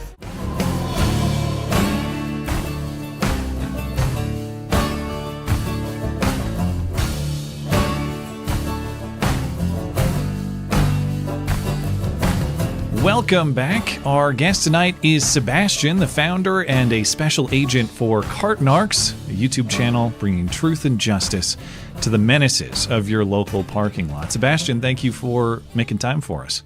Well, I appreciate that. Yeah, I feel like truth is sort of the word that is, it's tough, but it is true, the message I bring. Well, for people who haven't seen, I'm actually ashamed to admit, I don't know how I had not seen your YouTube channel before, because this kind of stuff I love, and so I'm new to it. But for people who haven't found Cart Narcs yet, what is Cart Narcs? Well, it is simply an agency, quotes there, who of people like myself who simply and kindly ask people to put their shopping carts away in the designated areas when they're at all able to do so. I'm not asking old people, not asking people with tiny little children, not asking the infirm to do it, but the vast majority of us who are able-bodied adults, we ask you not to just dump your cart in a parking spot or on a walkway, or we just ask you to put it back where you know it belongs. So how did this idea come about, or what was the inspiration here? I know we'll get into the whole moral theory, ethical theory of the shopping cart, but how did this idea come about? It's really mundane, really simple. Just talking with the guy at the office about things like shopping carts, things where people don't clean up after themselves when they know they should. So shopping carts are just the kind of the easy, very identifiable version of this. But, putting your tray back if you're at a fast food restaurant and you know you're supposed to put it back with a little tray holder, putting your weights back at the gym, picking up after your dog, all these little things where there's a system in place for you to clean up after yourself, yet some people choose not to. And we just talk about how much it irritates us. And shopping carts are the easy one, though, because they're just this big giant metal thing that you can see leaving the store. So I'm a take charge or hands-on sort of guy. And I said, I'm just going to ask people why they don't do it one day. And so I walked up to folks in the parking lot, not yelling, not screaming, just, oh, hey, why didn't you do that? And then I got yelling and screaming back at me, which was kind of the aha moment, like, whoa, there's something here that's deeper than just somebody being forgetful. Well, the whole theory went viral around 2020. The idea that this is a window into the moral core or the ethical core of our neighbors and everybody we see at the local shopping center or wherever. And that's what's so fascinating about this. It's when people are caught, at least in the videos I've seen of yours, rage is a very common reaction. And you could tell me if that's the most common one or if maybe other people are more friendly. But what do you think about what is it about the confrontation that causes the rage? Is it just that you're a stranger, or do you think the people know that they're doing something wrong and that's why they're mad? Well, that's it. And it's the good news is that rage is not the most common response. A good 50% of people are just like, yeah, you're right. My bad. And that's do they great. Actually go if you call them out, do they go put it back then? Right. And I try to okay. I really try to tag some of at the end of my videos after somebody has done the whole rage bit. I do try to tag a nice person on the end, like, oh, see, look, it's very possible to just be, like, oh yeah, my bad, I'll take care of that sort of person. But but the rage, the people who do rage, there's a lot of psychology behind this that, like I said, was kind of like an aha thing to me when I first started doing cart narcs, because there's a whole psychology of certain people who, when you're caught and it hurts your ego, because we all think of ourselves as the good guy. I'm not a bad person. I don't make the world worse for other people. Well, wait a minute. This guy, that's kind of what this guy, the cart narc, is saying, politely and nicely. Now, do I then have the lack of ego to admit to that? A lot of times people don't. They want to keep, they have a visage, an image they want to project. But if I am a good person and he's saying I'm a bad person, well, that doesn't make sense. And they call that, what do they call it? A cognitive dissonance, where you're trying to rationalize something that's in your brain with a world that says the opposite. And that's where a lot of people say the rage comes from, because your brain doesn't like that and it makes it angry. And the other part about that is you then have to lie to keep up your facade as a good person. And there are actual studies where lying makes your brain hurt, honestly. And for some people that comes out as rage and anger. So that's sort of one of the many little reveals that cart narcs has shown, is people's ego, how rage happens. But again, the good news is most people don't. And that shopping cart theory, back to that, came out like 2020 or so. And I, as sort of pointing out that shopping carts are in that perfect gray area between, it's not illegal to not put your cart out, but you also know you should be putting it back.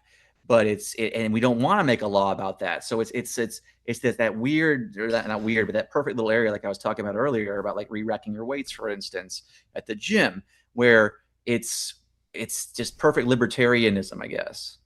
There was no penalty until the cart narcs entered the scene.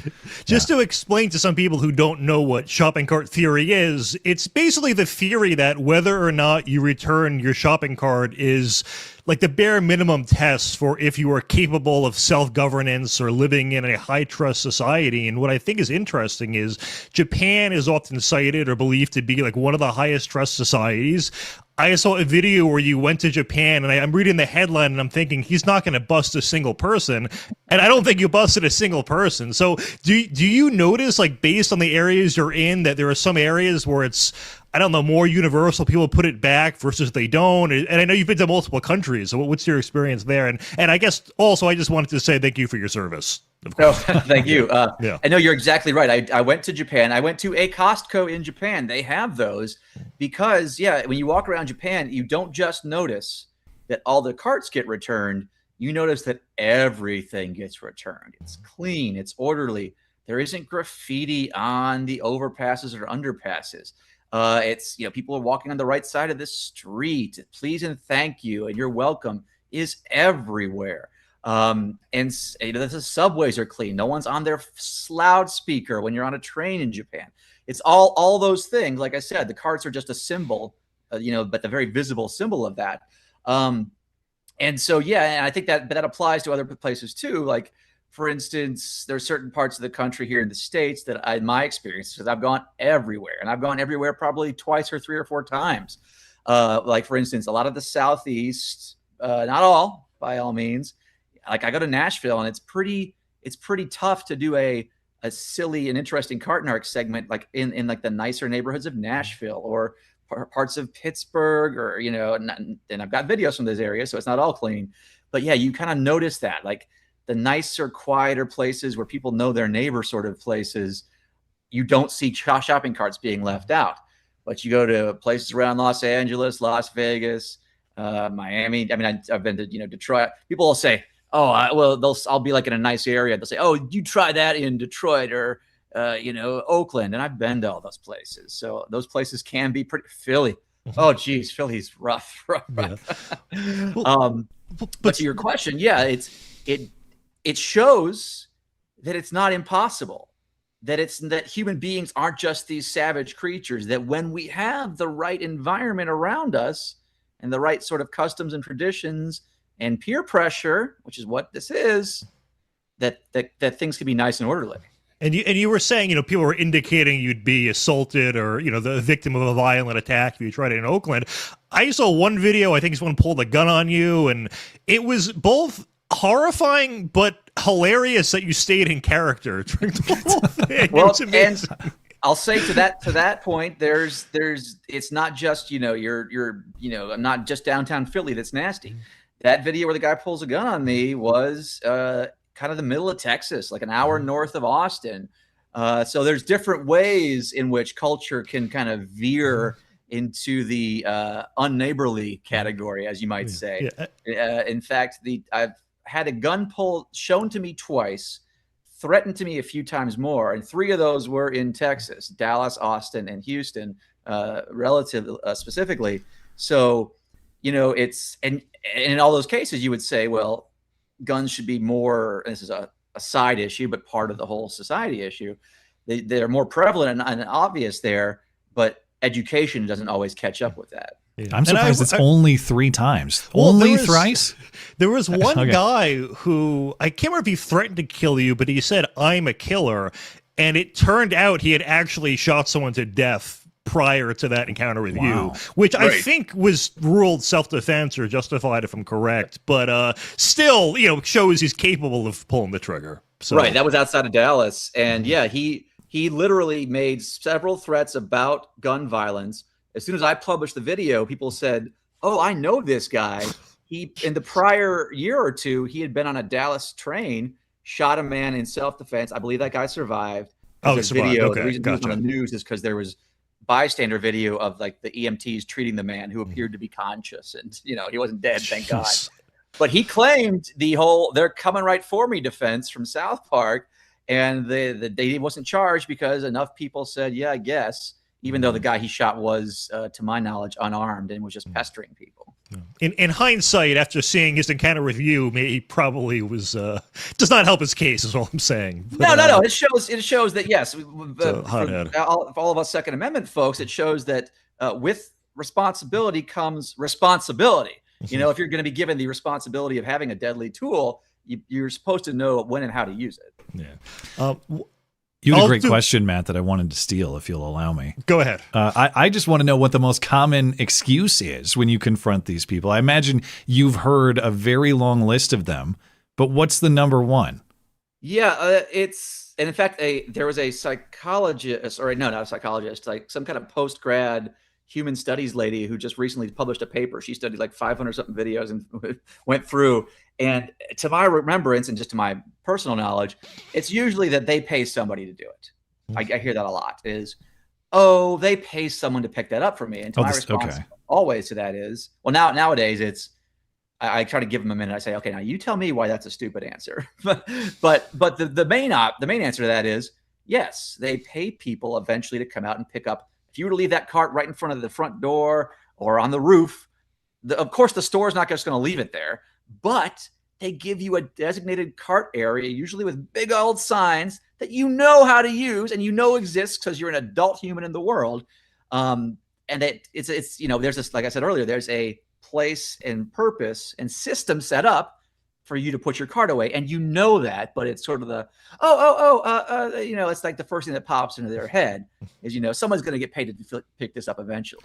Plus, even if they're coming around to grab the carts, they're paid to do that. It doesn't eliminate the risk of the biggest disaster. Door dings in your car. A windy day comes, that cart hits your car. It's a disaster for me personally, at least. I can't stand them. And the people who are responsible for the cart dings, they need accountability.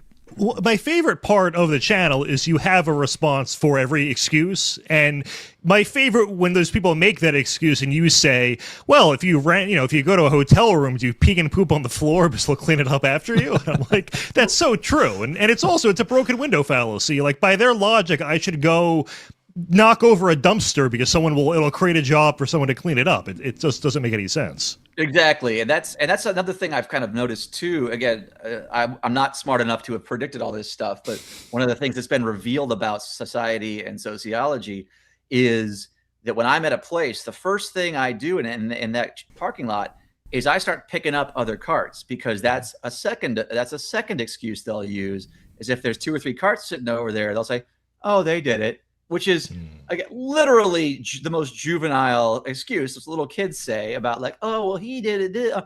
I don't have to go to bed because blah, blah, blah. I pick up my toys because so-and-so. But I know it's cocked and ready to go in the back of people's heads. So that as I'm walking around, I'm picking up cards left and right, because I'll get that excuse. They'll say, why didn't you bust those people? Why they didn't do it? And I'll point to the cart return with 10 carts in it and say, well, those 10 people did. How'd they figure it out? And then, too, I didn't even realize this until you pointed it out. The cart boys, their job isn't really to wrangle the carts that are everywhere in the parking lot. It's to take the carts from the corral back to the store. So, if anything, they're just complicating their job. But they're right. And I never lean on that. Like, my response is always, first and foremost, other customers. Is that if when they leave a cart in a spot, they say, "Oh, there's someone's going to come get it," and I say, "Yeah, maybe in half an hour or so." But in the meantime, there are people who want to use this parking spot, and you're blocking it with your cart. So yeah, to the same point, you can go in the store and knock stuff off the shelves. Yes, of course, they'll have someone come and pick that up for you, but that's not how the system is designed. Do you notice a difference between men and women on this? Is there a gender or sex distinction? Well, there is in the response, but to start out with people who actually leave their carts out, I haven't noticed a giant difference. The leaving of the cart, the initial act, to me is about 50-50 in my observation. I haven't noticed a large swing in either case. Now, there is a giant difference in the response. Women, as again, psychologists will tell you, are generally more agreeable, generally more likely to say yes, and women, they will say sorry much more than men will. Like, men who agree to take their cart back will, I oftentimes get like a, or just nothing. They just do it. Women, oh, I'm sorry, that sort of thing. So their general agreeableness is higher. But the ones who do fight back, men and women in either case, obviously women are much less prone to physical threats. They're more prone to, I'm going to call the cops, I'll call my boyfriend, that sort of thing. I've gotten some of them tell me they'll kick my ass. That's happened too. Wait, the threat or the actual ass kicking? That's the difference in the sex is in tactics once they are called out. Well, I like whenever, and I've used this line of yours before, like when an old person will threaten to beat you up and you go, "No, you won't, sir, look at yourself." It's such a perfect way to diffuse that kind of situation, because it's like, let's get real here. You're not going to do anything. Come on. Right, and it's obviously completely undercutting, especially for a middle-aged man. But that goes to a second part about demographics. Is people ask of the people who do give you lip and argue with me, what percentage actually go to at least threatening physical violence? And it is not young men. Primarily, it is middle-aged men who not only threaten but try to hurt me somehow. When I do bust, let's say 18 to 25-year-olds who don't use carts as much anyway, because they're not shopping for families typically. But when I do happen to bust them, the most typical response I get from those men is, "Oh yeah, my bad." But when I talk to like a 35 to 55-year-old man, that's when I'm going to hurt you, run you over, beat you up, and then I'll give them the whole, "No, you aren't, sir. You're an old man. What are you going to do?" And the psychology that I've just from my observation is my experience there is, or my thoughts there are, well, when you're that older, you're now the boss. When you're 18 to 25, you are the employee or the child or the kid, and you're used to having coaches and teachers and parents tell you things. True. So that's your autopilot, your auto programming. When you're older, you get some pipsqueak like me coming at you, even if very nicely. That, "No, you can't tell me what to do." And they're not so old that they still think they got it. Like they're still young, 42-year-olds still young enough to think, not only am I the boss, but I could probably still, tune this guy up if I wanted to.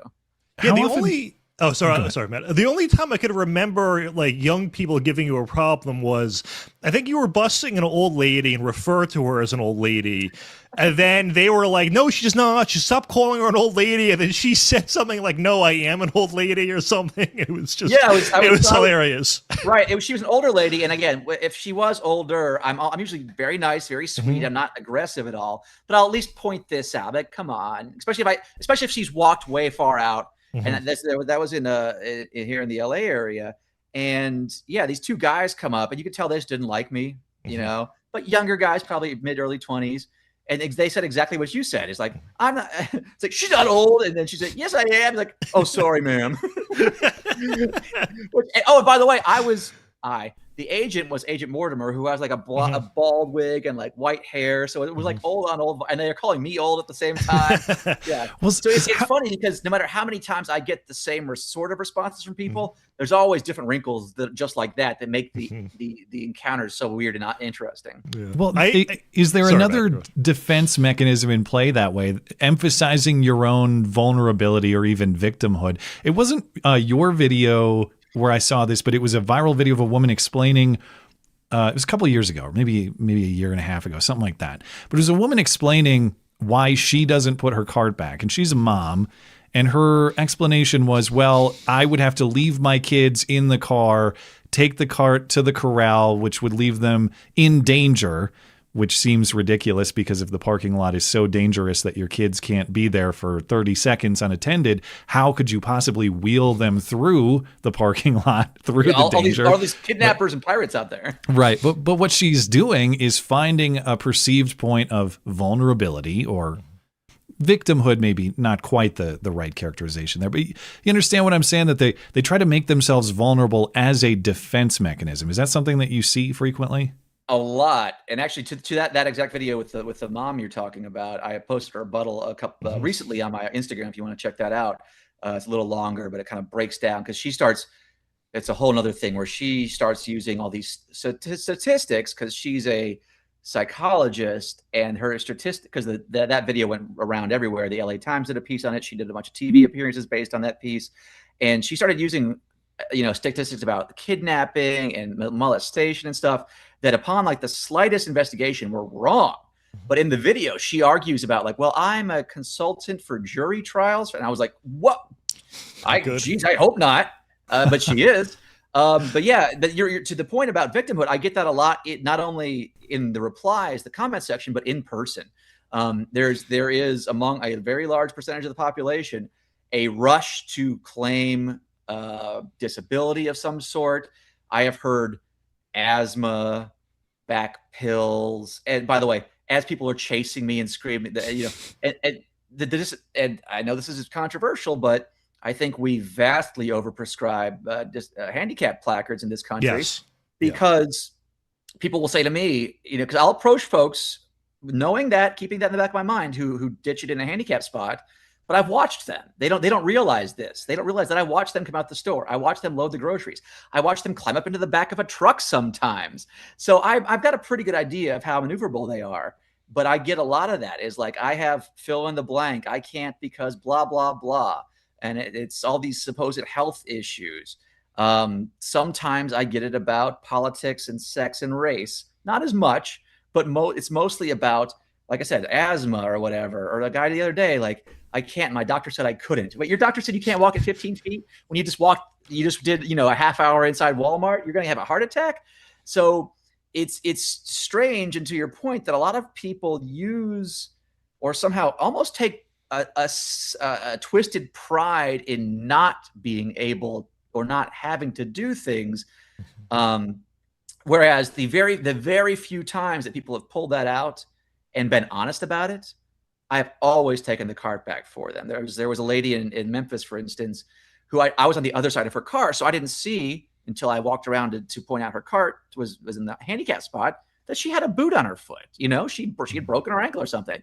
And by the way, when she told me that, she wasn't yelling, screaming, crying about it. She just said, "Oh, I'm sorry, I broke my ankle." she was very matter of fact and straightforward. And I said, no problem. Let me take that for you. It's a no harm, no foul situation, which goes back to your point about lying and getting angry. Is that's what these people are trying to do? Is I'm trying to be the victim, but I know I'm not really the victim because I know this isn't applicable. But I'm going to try to put them together, and they expect me as just the casual passerby to give them a pass. But that's kind of, I guess, the persistent, I should say, sinister nature of cart narcs is I don't listen to that garbage. I just go. I think you still should have gone hard after the boot lady. She got the cart there. She can get it back, man. No exceptions. But oh, that's good. One of your funniest, or actually probably your main media appearance, and it is hilarious, was when you were on Dr. Phil. And what is he like? Because it surprised me how he didn't get any of the humor of it at all. And that what you do, it's both serious and semi-satirical, but also serious. And he just didn't get the joke aspect at all. Was he pretending to be stupid? What was going on? Well, I think you hit it on the head right there. Dr. Phil, I expected to be sort of on my side because his whole shtick is, because his bread and butter was, hey, teenager, stop talking back to your mom and dad, take responsibility, go to class, clean up your room, get a job. All the thousands of other things was his main shtick for years. So I'll say this, he was very nice to me in person. His staff was very nice to me in person. But I think his issue was he had me on, and then he had a couple people to debate me about it. Totally makes sense. But I think that he didn't have enough really competent people to take the other side. So that's the side he jumped on. He was always arguing with me. I would present what I thought very logical, sensible rebuttal, and he would just zoom right past that. He wouldn't say, well, you know what? You're right. I'm an idiot. At one point he used another one of the excuses that come up a lot is, there are a lot of more important things going on right out there than a shopping cart, to which his dumb studio audience is like, and I shut him down right away. I said, no, wait, hold on. How many of you out there went to a soup kitchen this morning and fed a homeless person? Oh, none of you. Meaning that every day we are not doing the hardest, biggest priority in the world. A lot of us are doing stupid, silly, dumb things. Or in my case, like you said, something that I do seriously care about, but it is a small thing. Doesn't mean the small things don't mean the big things don't exist, and vice versa. But then he wouldn't, when I said that to him, Dr. Phil didn't go like, oh, you're right. That was a logical fallacy I used. Oh, well, I'm stupid. No, he barrels through to the next point, That was a little surprising. And I told him in that episode, Dr. Phil, I thought better of you than this. Me too. You're kind of surprising me. But the whole experience, nice, professional, kind, polite. He was just, I think, playing a little bit of devil's advocate, or a lot of devil's advocate. Yeah. I hated to his attitude that you have to talk to a stranger as if they're living the worst day of their life. Like that was, you don't know what people are going through. And if you watch the show, if someone actually has a legit excuse, you let them off or whatnot. So it just was annoying. And I pointed that out to him as well, because I get that as well. I don't get that here's the thing about that excuse, which I do get a lot in the comment section and from Dr. Phil, is you don't know what they're going through. And I told him, yes, I do, because I ask every single time that they offer me some kind of excuse. And never is it, I'm never talking to somebody who's on the way to their mom's funeral, It's never that. It's always 99.9% of the time, they're just too lazy and they're selfish or self-centered. But you see that a lot. And it goes back to the victimhood point of view, is that there are certain people who are programmed not only for themselves, but then they project that out onto others. I'm always looking for an excuse or a way not to be responsible, not to have to do the right thing. I'm looking for a way out always. And so I'm going to project that on these people that I'm talking to, that they're watching via these videos. And it's just never it's like I said, 99.9% of the time, never true. Because if someone said that to me, I'd be like, oh my God, I'm so sorry. Let me help you out. But now none of them are ever that smart or clever to do that. They always tell me, oh, I'm in a hurry. Let's go where? Pick up my kid. And this is, by the way, 5 minutes into the conversation. It's like, oh, you're not really that much in a hurry. Or they'll say it to me, and I'll go, oh my gosh, wow, you aren't dressed for brain surgery. I guess you're gonna get your scrubs on at the hospital or whatever. And then of course just pisses them off because like I said, they're used to putting up these veils or these lies and people being, oh, sorry, my bad. But I pierce right through them, and that's like you said, the comedy slash the realism of it. As you said to one woman, is your condition lazy bonesitis? Like you don't know what my health condition is. Well, again, yeah, is it lazy? Yeah, which I think it was one back out. I think it was the same. I think it was the same woman who asked you if you had children, and you said yes. I'm a sperm donor. Or sure, something. That was such a great line.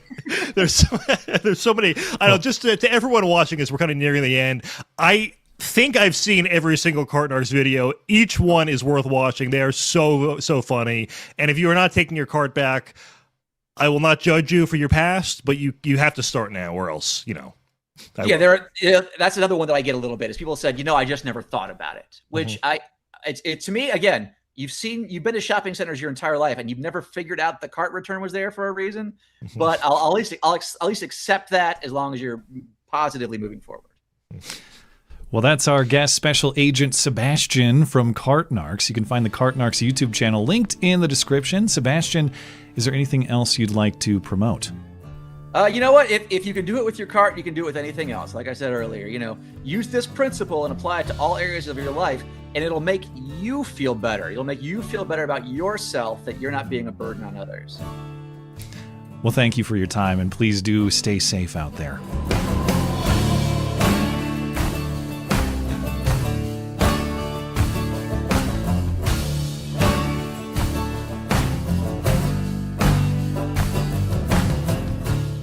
Stand back and stand by.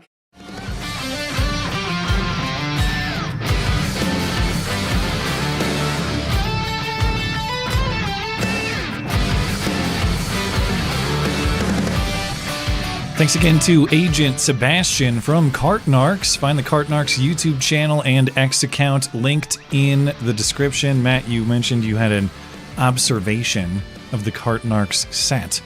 There was that segment. I didn't realize there was an Easter egg. He had a movie poster for the movie Windy City Heat, and one of the I think it's the main actor in the movie is actually someone he busted in a Cart Narcs episode for not putting his cart back, and he had like an epic nuclear meltdown on video, and had no idea who the guy was at the time. So I thought that was a funny. I didn't realize at the time, but that was a very fun interview. Obviously.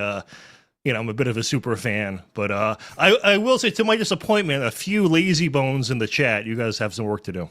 Oh, no, he wasn't convincing to everybody. Not to everyone. Lazy bones being defended. All right, maybe we'll get into it a little bit more. Yeah. Well, I guess you're going to take off for Super Chat, but if there's Super Chat that has to be, if there's a debate about lazy bones, we'll take care of it. Text me, Super Chat. I'll come back. Maybe we'll come back. We'll deal with it in a future stream. Tim anyway, said there's one. Sim says there's at least one. So okay. We'll see. Well, that's good. It actually is. It's a great thing. Like I was saying, leading into the segment, it's one of those amazing things that is both like an entertaining joke concept, but has very serious moral components to it. The ethical obligations of returning the shopping cart. However, as perhaps the chatters would like to discuss, there are ethical questions, implications about confronting other people too. Now, I don't think Sebastian does it based on what I've seen in any kind of threatening way. No. There are potentially questions about you're not an agent of that property owner, and I assume you tell me, because you've seen by your own description every single one. Has he been asked by? It's probably a question I should have asked him. Has he been asked by property owners to leave? I assume he does. He always does. He never identifies himself as actual law enforcement. And to the people saying, like I saw this kind of in the chat, like this is kind of petty and stupid, and there's bigger problems in the world. I know, but that's also what makes it so funny to me. Well, and yes and no. It's likewise. If you have that neighbor who doesn't clean up after his dog, and the dog's taking a shit in the community lawn in your neighborhood, it's also not the biggest problem in the world. However, it is behavior that should be corrected, and it is indicative of a person who has no regard for other people in his life, and that's a problem. I'm sold on the Cart Narcs philosophy, though I understand there are some questions to be asked about it. But anyway, moving on. It's time for some hoax hate. And now, the nobody saw it happen, but it's totally a product of Trump's America hoax hate crime of the week. Ah, shit, it's backwards. You think they'll notice? In Brown City, Michigan, this is a rural town north of Detroit, the Browning family is biracial. Husband Russell Browning is black, wife Jamie Browning is white. The family is moving to Ohio, but apparently one of their daughters returned to the family home to pick up some items for the move, and she found hate and destruction inside. This is video from the family of Russell and Jamie Browning inside their Brown City home in Sanilac County. Holes in the walls, black paint spilled on the floor, and vulgar and racist language sprayed throughout the house. Words we can say include go away and leave. Brown City police learned about the destruction on April 4th. Russell and Jamie Browning have moved to Ohio. They have lived in this home on McMorran Street for 5 years. Seth Wallace has been their neighbor the entire time and can't understand why someone would do this. I'm not sure with today's day and age. Everybody is freaking so messed up in the head nowadays. Russell Browning told me that he's confused on why this happened, that his wife and their 6 children have not had any trouble like this before in their time in Brown City. Family members have started a GoFundMe page to help the family pay for the damage of the house, which has not been sold at this point. It's uncalled for. It's just flat out uncalled for. We got enough social issues right now. Gary Beals has lived in Brown City his entire life, knows the Browning family, and hopes these crimes unite the small town. Well, first of all, Gary, thank you for the soundboard submission. It's uncalled for. I like how the pride flag, it almost looked like it was flying at half-mast as they were doing the story. Wait, was there a pride flag? I didn't even see it. It was an American flag and a pride flag far enough underneath it where it looked like it was flying at half-mast. Like as was it on their property or whose property? It was in the segment. I don't think it was on their. I don't know if it was on their property, but it was in the scene for like 5 seconds. Okay, I just missed it. Yeah. All right, so the family moved. You heard in the report their house still hasn't sold. Now, I tried to find the listing for this house, see if it's still on the market. I couldn't do it. I also had like 5 minutes to work with, so it's possible that I just missed the listing. But by the description and the reporting, they are trying to sell the house because they've already moved to Ohio. They have not sold the house. Maybe they need some money for fixes or renovations to make the house more attractive. So you do the demo in the form of Hoax Hate, and you collect your renovation money, your home improvement money on GoFundMe. They've already raised $8,500, and you make your house more attractive to the market. That way is my theory of the case, but not that you need a plausible theory of the case. Why in the hell the KKK racist guy who lives there don't want you, go away? I know, I'm going to wait until the biracial family finally does move away forever. That's what I was thinking. Shouldn't he say, thank you, glad you left, much appreciated? Maybe they don't, maybe they just, oh, well, no, I was going to say, if you only saw that graffiti, you'd be like, maybe they don't want a white couple taking over the Browning family, But I guess the N-word graffiti disproves that. Yes, I get. You're right. There was a slur. Okay, speaking of slurs, this one is from listener Chris, and I thank Chris for sending me this story. By the way, if you see Hoax Hate stories in your neck of the woods, send them my way, because I do seek them out, but I don't see them all. This is one that I didn't see it. I'm glad I did because it's hilarious. So thank you, Chris. Outside Baltimore, there's a gay black guy called Jamal Crudup, I think is how you say his, I don't know what his last name is, but yeah, Jamal Crudup. And I guess he frequents this pizza place called Baco Pizzeria.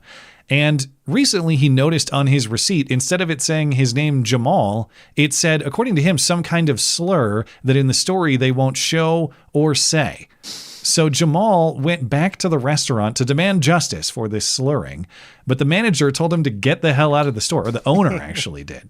Why would they treat me like this? Jamal says workers were laughing at him while he was placing his order, but it wasn't until he got home that he noticed something was wrong. I was like, OMG. I said, that's what they were talking about. That's what they were laughing at. Instead of his name on the receipt, what was printed, Jamal says, was a vulgar term in Spanish. It was a homophobic slur, and it was racist. He says he worked in the restaurant industry for more than 15 years and immediately knew what the word meant. A woman that likes sexual intercourse. It could mean a female monkey. So Jamal drove back to Baco's. Let me ask you. Why would you put this name on my ticket? Because I'm gay? I thought that the owner was going to come up and say, oh my goodness, I apologize. But that's not what happened. Jamal recorded the interaction. You could see him speaking with the manager. I don't know what that means. Sorry. So you don't know what this means in Spanish? No, sir. Okay, mi comprende español, okay? Okay? I know what this means. You know what this means. He hasn't spelled a name right all day. Okay, my name's Jamal. This is definitely not Jamal. And then later in the video, off camera, you could hear the shop's owner. I don't care. Wow. Told me to get the Good F for out. him. They didn't care Good for that him. I'm going to have to live with this for the rest of my life. I think about also like all the other times that I went there and just didn't look at the receipt. I am a gay homosexual. Now, don't praise the restaurant management and ownership too much because they did actually cave. Oh, they come apologized. They fired people or put people on leave and all that. But they probably just fired him because he can't spell anyone's name. And they were like, all right, we have an excuse. He was treated a gay faggot. Well, you crack up, but it is hilarious. I'll have to deal with this for the rest of my life. And this like staged photography of him sitting, I presume, at his home or apartment, reading the receipt. Like he's deep in thought, trying to comprehend this word that he saw. Yeah. Now, as you heard in the story, that pretty clearly there's a Hispanic guy, a Spanish-speaking guy working at the restaurant who probably barely speaks English, and he wrote something on there that's some kind of mistake. I know this term because I've worked in restaurants forever, and it's a Spanish term, and it can mean a woman who likes sex, so a whore, an Eric Swalwell client, or it could mean a female monkey. Now, I searched far and wide to find an uncensored image of the receipt to see what the term is. It is believed, I've not seen the photo, but per the YouTube comments, and I think this is probably right because I saw people saying, I saw several comments to this effect.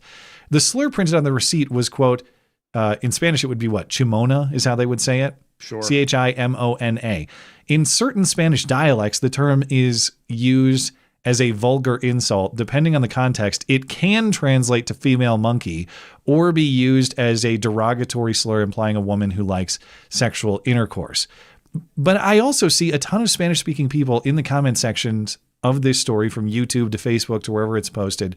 And they say, listen, man, I am bilingual. I've been to like every Spanish-speaking country on the planet. I'm an actual cartel member, and I've never heard this term. I have no idea what you're talking about. I think it's far more likely that the Spanish-speaking guy just heard the name Jamal and typed in a Chimon or, whatever, something that sounds kind of Jamal-like. Yeah.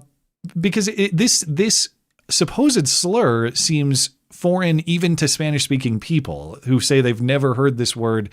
So I think he saw the I don't believe for a second when he said, oh, I worked in restaurants I'm well familiar with this slur. No, you saw the receipt and you saw an odd word on it. You thought, that's weird. That's not my name. It's Jamal. What does this mean? You Googled it and you came up with these obscure results about like it's a quasi slur in certain regions, because it doesn't really have a lot of results if you Google it. It's not a commonly used word. It's a nonsense word from a Spanish speaker who thought he heard you say that. Yeah.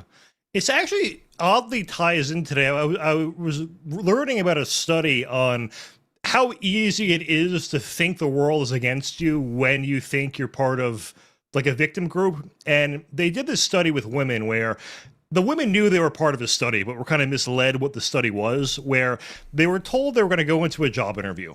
And they had a makeup team paint scars on their face that looked realistic to measure discrimination against people who had visible scarring on their face. Now, what they didn't know was right before the interview, the makeup team was like, wait, we got to do a touch-up really quick. And they removed all the scarring. So they just looked completely as they normally do, but thought their face was covered in scars. Yeah. And every single woman in the experiment reported being discriminated against for her appearance, talking about how horrible they were treated. They would have never been treated that way if they didn't have the scars on their face, and they had none of it.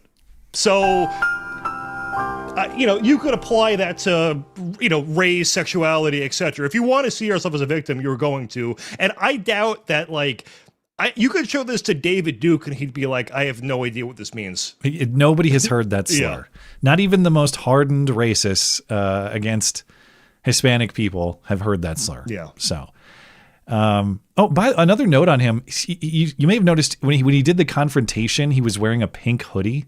With a white chick? It looks like Britney Spears, maybe. I don't know whose face it is. Though. It might be her. It's hard to tell. It's some Britney Spears looking woman with a big smile. And the text on the hoodie says, "Me when I see the person who hates me for no reason," with a waving hand and smiling face emoji. Of course, that's not, he doesn't do a big grin when he sees the person who he thinks hates him for no reason. He gets very angry, he gets confrontational, and he makes himself a victim in the way you're describing. But the fact that this guy has a hoodie printed up, did he print the hoodie for the confrontation, or does he just wear this hoodie regularly because he's a recreational victim in the way that you're describing?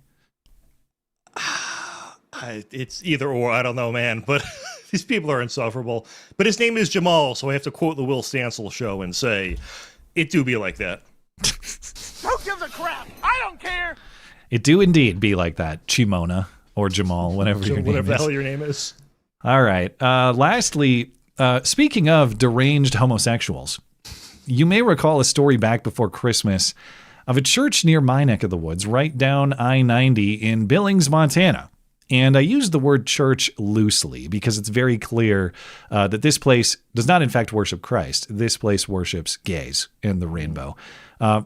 So much so that the church's name, Mayflower Church, I don't know if this sign is new. I didn't notice this last time. The name of the church is in rainbow colors, on not just like a rainbow flag is there. The official signage of the church has the cross and the word Mayflower written in rainbow colors.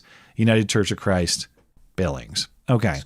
So supposedly back in December 13th to be exact, someone spray painted swastikas and racial slurs all over the side of the building, this church building in Billings, but nobody was ever caught. Nobody was ever charged. The case is cold. They never caught the graffiti artist.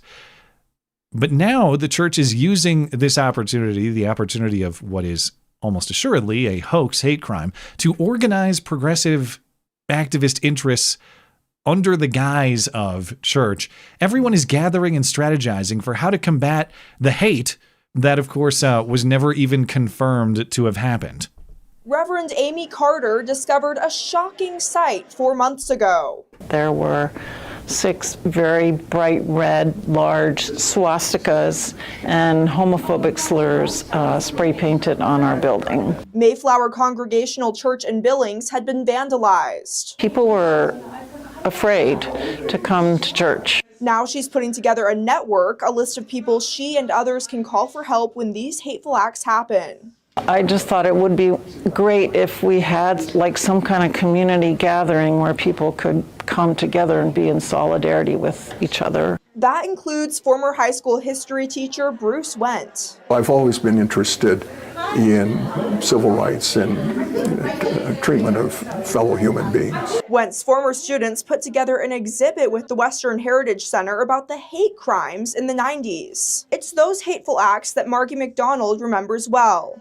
We were one of the last states to adopt Martin Luther King Day. But it's a history she says is not too distant from the hate crimes that happened at this church in December. It continues to be a flashpoint. While the wall that once had hateful vandalism on it has since been cleaned, community members are still weary that something like this could happen again.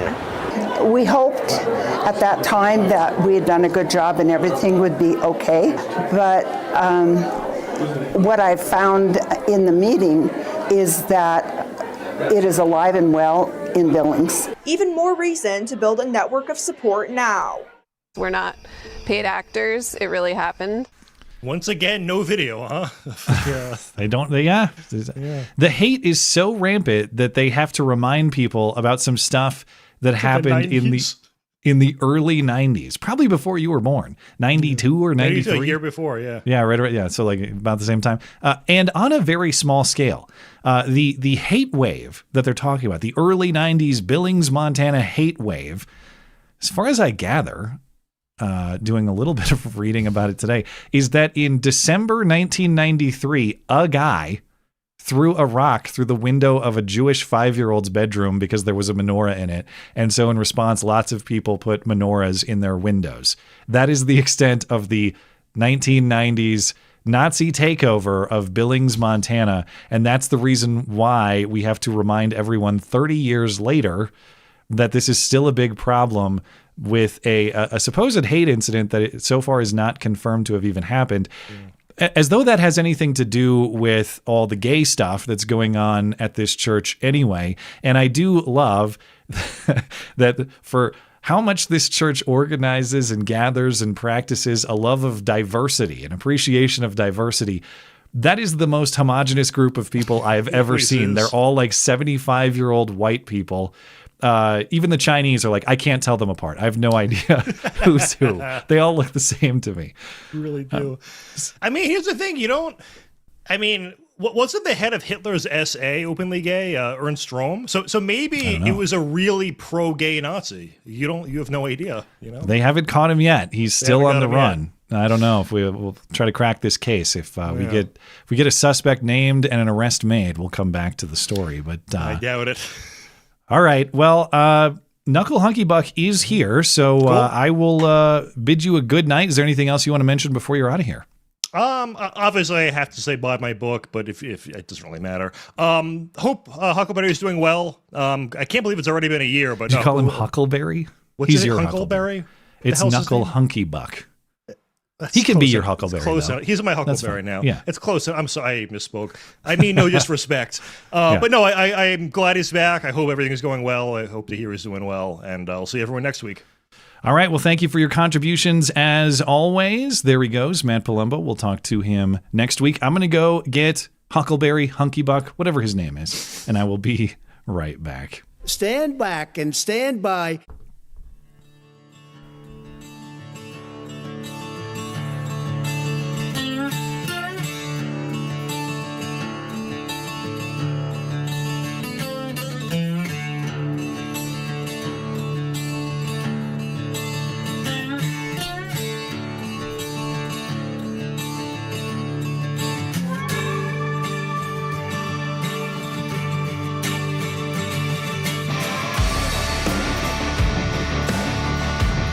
Stand back and stand by.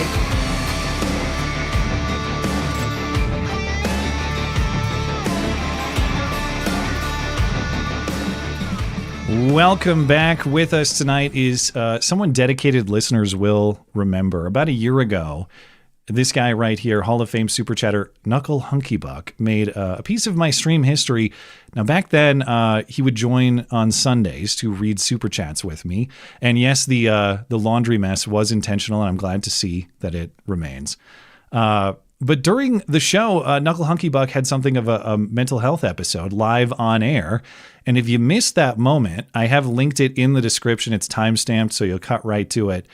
But now, over a year later, Knuckle Hunkybuck is back to tell us what happened and to update us on where he is now. So first of all, welcome. Thanks for coming back, and thanks for being here. Hey, how you doing, you Chimona? I'm so sorry. Now you have to deal with that for the rest of your life. I know. The scars are gonna stick. Now it's not the A topic here, but you are you're well versed in insults. I would say. Have you heard Chimona? Have you heard that one before? No, can't say I've ever heard that. Okay. Well, let's start with what happened that day, because, of course, for me, I did not know what was going on, and so I think people can tell if they go back and watch it. I'm trying to figure out what's going on in real time with the audience and trying to navigate what was sort of a tough situation, you know? Yeah, so I think I hadn't slept since like Friday. And so Saturday, like I've kind of gotten used to just going through like a day without sleep and then being able to, fall asleep or whatever. But then I hadn't slept Saturday night either. And by Sunday, I was getting like weird like thoughts that God was speaking to me through like other people and stuff like that. And like it was becoming more and more certain in my head that God was speaking to me. By the time we had the supporter hangout or whatever beforehand. That's right. I forgot you were there for that. Yeah. So real quick, if people don't know what that is, once a month on Sundays, I do have a group call for people who are supporters of the channel, MC Club members, we call them now. And you were there that afternoon that day. I totally forgot about that part. Yeah, and then like we were talking about browsers in that like hangout or whatever, and somebody kept saying, "Yeah, I just always go with Brave browser." Like I always go with Brave. Yeah, like people kept saying Brave, and for some reason that was God telling me that I needed to be brave and I needed to get on the air and convey his message. But I obviously had no idea what his message was. And so then I had that weird meltdown on the stream that was basically the tip of the iceberg on my way to psychosis. I couldn't go to sleep Sunday night either, and then I had this strange premonition that like my parents were going to die, and so I called them like Monday morning to get them to go out to breakfast with me or whatever. And, you know, I told them, like, I showed them the video, went to breakfast with them. I think they actually always watch. I think they were aware of it anyways. Well, it's good. My parents are regular viewers and big fans. So it's good if your parents do, you know? But, so yeah, then, I went to breakfast with them, and I'm sure they noticed I was acting weird. And I think that my mom kind of just thought that it was God kind of like, you know, like in my heart or something. I don't think she realized that. Now, I'm sure we talked about this before, so if I've forgotten, forgive me, but, did you have religious conviction prior to this, or was this something that was just out of nowhere? No, I grew up, I went to a Christian school growing up. I went to just the public high school, but like through grade school, I was at a Christian school. And so I certainly have plenty of religious influence in my life.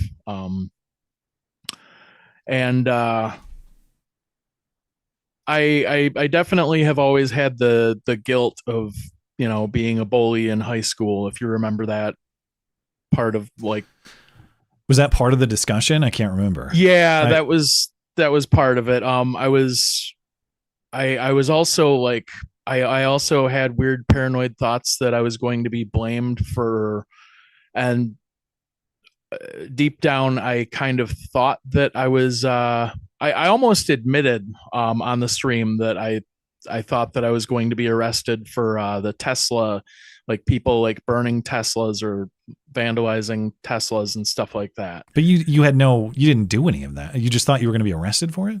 Or did you do some of that? No. I had made some crack about like Cybertruck drivers like the week before, I think. Yeah, because that was going on at the time, obviously. So you were convinced that because you made a joke about doing it, you were going to be arrested for it? Okay. Yeah. And then I went to work Monday night, was acting kind of weird. Well, pretty damn weird at work. Then got home from work, still couldn't sleep, and was going over like YouTube comments, thought that God was speaking to me through YouTube comments and stuff like that. And I was trying to have a direct conversation with God by replying to certain YouTube comments that I thought were meant for me or something. Okay. And you're talking about comments on that stream or comments elsewhere? Mostly on the stream. I can't remember if there were comments elsewhere. This is where it starts getting pretty fuzzy. I was having like, I guess what I would call premonitions, false premonitions that like people that I cared about were going to like kill themselves, kill each other. I ended up at the basement door screaming up to, I rented the basement unit of my friend's house, and at the time, and I was standing at the basement screaming not to do it, like don't do it, and after they went to work, screaming to them, as in telling them not to kill themselves. Kill themselves, kill each other. I'm not even sure. It's pretty fuzzy in my memory. Yeah. Then that afternoon, one of my friends contacted my sister, who contacted my parents. They raced over. This was about the time that I was supposed to start like heading out to work. My parents were there to meet me in the driveway, and they convinced me not to go to work. Then the police showed up. I was convinced that the police were there to kill me. Ambulance showed up. My sister talked me into sitting down on the gurney, and then they strapped me to the gurney, loaded me in the gurney, and I remember as soon as they closed the doors, when the police were there and my parents were right there, I was trying to get my parents to go away, and I was trying to lure one of the cops to the back of the house because I wanted him to kill me in back. Like I didn't want him to do it in front of my parents. But they were all very, very well trained and very professional. What you're telling me is you were convinced these people were trying to kill you. Yes. And you were behaving as such. And that, of course, could go haywire in any number of ways. If you had been compelled in your mind to get physical with these people, or let's say you had a gun in your possession, I don't know if you did or you didn't, but there are a million different ways that what you think is maybe a fatal encounter legitimately could have turned fatal based on what sounds like happened there. Yeah, no, absolutely. The police department was top notch in that situation, and they got me in the ambulance. And as soon as they closed the ambulance doors, I thought the ambulance, the paramedic was there to kill me. And so as soon as they closed the ambulance doors, I was like, all right, let's just get this over with. As in your death is what you thought was going to happen. Like I thought he was standing behind me to just shoot me in the back of the head. Wow. Okay. Yeah. And so then you get committed, or you go to a facility, or what happens? So I went to a psych ward at the hospital, and the staff there was great. The only thing that I remember before, like I briefly remember when they were like going to stick me with a needle, I headbutted a couple of guys. Okay. And then they stuck me, and I'm pretty sure they stuck me with a sedative, because after that I just kind of woke up really fuzzy in the hospital. And yeah. Wow. So this did get somewhat violent. It wasn't just, I mean, the headbutt is a little bit beyond just kind of resisting being confined. That's I guess a move of aggression. Yeah. Well, and I felt the same way, and I felt really guilty about it. But a friend of mine kind of like put it in perspective. Like the only time that I actually got violent there was when I felt threatened. Okay. Like, yeah, obviously in your mind, it's not that they did anything threatening to right. you. Well, they were about to stick me with a needle either way. I see. Okay. So that's what set you off, was the presentation of the needle. Yeah. Okay. Okay. So you're at the hospital, and then you were put into some kind of longer term facility. Is that how this went? So I was in the ER, the mental behavioral health section of the ER or whatever, for like I want to say like a week. Okay. Then I went upstairs. Excuse me. Then I went upstairs for, I think that was like another week. Okay. And I should have asked this earlier, but did you have a mental health history? Were you previously diagnosed with anything, or was this a new episode in what I assume is now a diagnosis? Yeah, this is, I've never experienced psychosis before. I've definitely always dealt with depression my whole life. Never actually sought help for it, so never got a diagnosis. But I've long dealt with depression. I've really tried to just hide it. I always, try to put on a brave face for the people that I care about. And well, I think it just finally caught up with me. Okay. And you are I don't want to breach any information that you may not want to share, but I am curious about diagnosis or how they, what they decided this condition is. Are you comfortable sharing that, or do you want to? Bipolar 1. Okay. So that was the diagnosis. And I assume that they have found a way to treat this or manage this. We're a year removed now, and clearly you're able to talk about it. So I'm glad to see that things seem improved that way. But how has the diagnosis, treatment, management, recovery, how has all that gone? We've tried different meds. So I've actually gone through like 3 episodes now, just trying to find the right meds. And to answer somebody in the live chat, yes, meds do cause weight gain. So one of the meds I'm on causes weight gain. That's why I have gotten a little fatter. But I think I am on. I believe like this is the right. This is the right meds for me. Just dealing with my psychiatrist and trying to find the right dosage. And I'm not sure if I have to be on these for the rest of my life, or I don't know. That's for a further discussion with my psychiatrist. But now you're back and working and all that. Your life has returned to normal, or not? Not completely normal. Okay. I'm actually staying in my friend's house right now. Very good friend agreed to take me in while I kind of get my shit sorted out, and I've been easing back into work. I'm not going to say what the job is, but you've kept the same job through this. Is that correct? I have. Okay. Yeah. Actually, I was on paid leave for a while, FMLA. Okay. So I was actually making money while I was out. And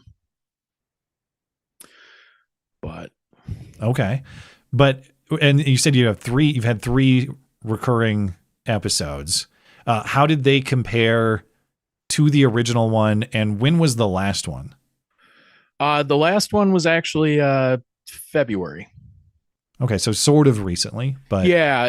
If you remember, we talked about me coming back in February, and that's the reason that I didn't contact you until March. And these breaks that you're talking about, these 3 latest ones, what do they look like compared to that original one? Is it the same thing, or is it something different? No, well, yeah, kind of. Weird. It's hard to explain in words the concepts that were going through my head. I was thinking that like I was God, or like this was like some sort of simulation, and that I was the only one aware. But if I became certain of anything, that existence would cease, like that the universe would cease to exist. Like weird shit that's hard to explain. Well, where are you now in your religious views? Because to me, the conversation, the core of the conversation was, as I understood it, which I didn't know this was like a mental health episode happening before me in real time.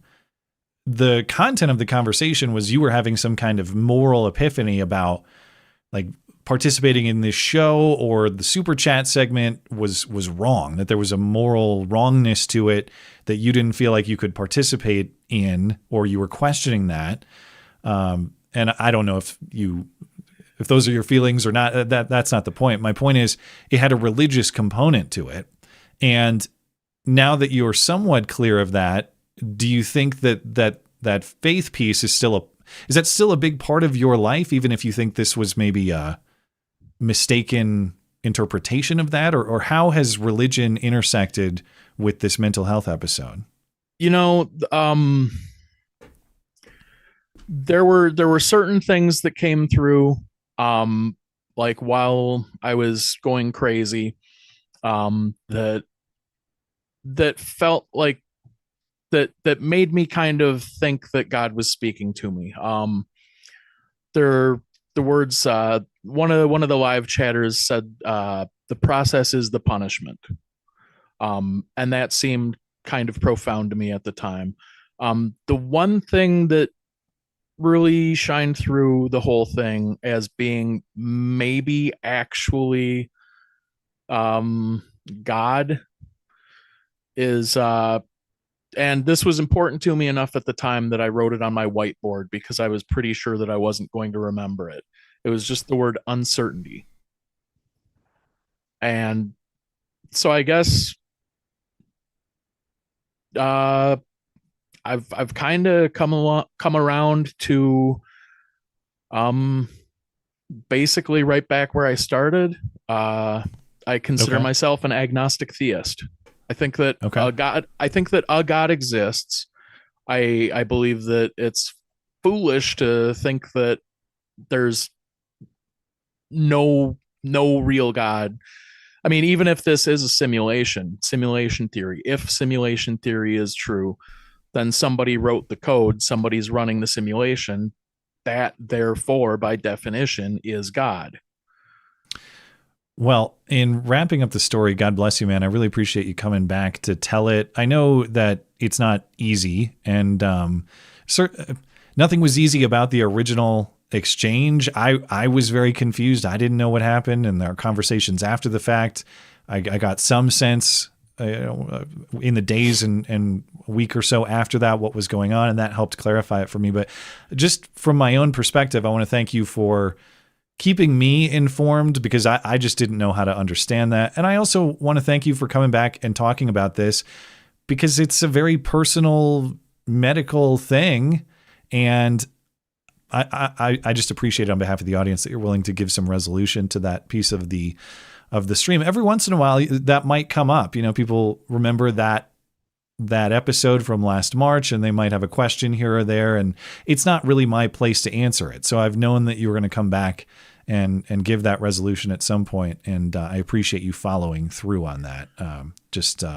No, and as friend to friend, thank you for that. My pleasure. And as confusing of a mess as it was, I have to commend you on your excellent, excuse me, sir, this is a super chat segment joke. That was expertly done.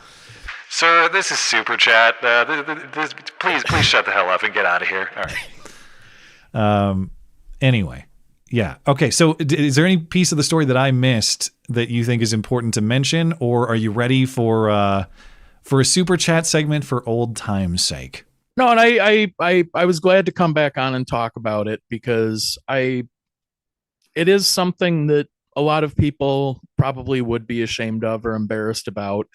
And I mean, I've dealt with plenty of embarrassment my whole life. I can handle a little bit more.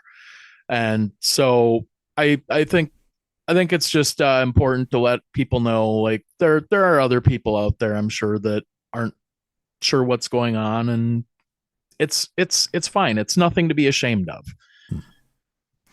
Well, let me dust off the old button here on the soundboard. Remember this one? Knock, knock. Oh. Who's there? Knuckles.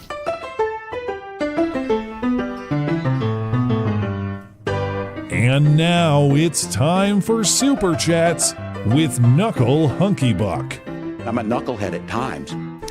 I don't know if you're able to read them, but I've got the list handy, so you just tell me if you're able to see them or not. But I missed one from Tim, so I got to go back and grab that one. He said, I know the thumbnail for today's show is saying Eric Swalwell, or Farticus, to use his proper name, is toast. Maybe it's just me, though. It kind of looks like when people claim that Jesus has appeared in their toast flatbread, even a Walmart receipt. That meme was from Bricksuit on X, and I thought it was great thumbnail material. So Eric Swalwell's political career is indeed toast. But I had forgot. Speaking of questionable religious revelations, I'm sure you've seen the Jesus toast, right? Yeah. And I saw your thumbnail for the video too. Yeah. Do you have the list up? It looks like Kay Burke is the next one. Is that correct? I've got, well, K-Burke was the first. So if you see the first from producer Tim, and then there's Eric, Esoterica Unbound, Orthodox Christian Andrew, I'll read another one's Buddy 56 from Clayton. Test. Yeah. Okay. He's got another one here. You want to grab that? Print the pew, check the catalog. I guess he's talking about 3D printed guns. Yeah, I imagine so. I've never heard catalog, but we'll go with. I have never 3D printed it. Well, depends.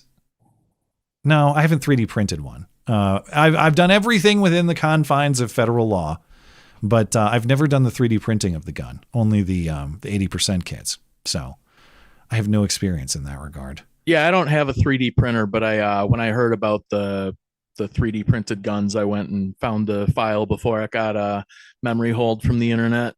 Have they? There's no way they've deleted it entirely, have they? I don't know, but I've got it.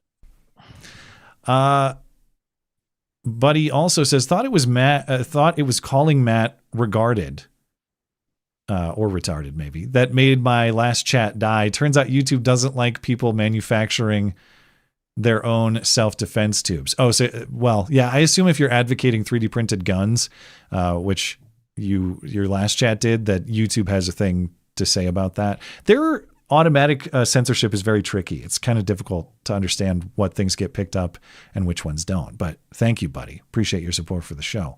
VV's next. Yeah, VV. Basic moral theory. Put away crap you used. If you don't, you're an asshole. It's a good litmus treat for friendship, relationships, etc.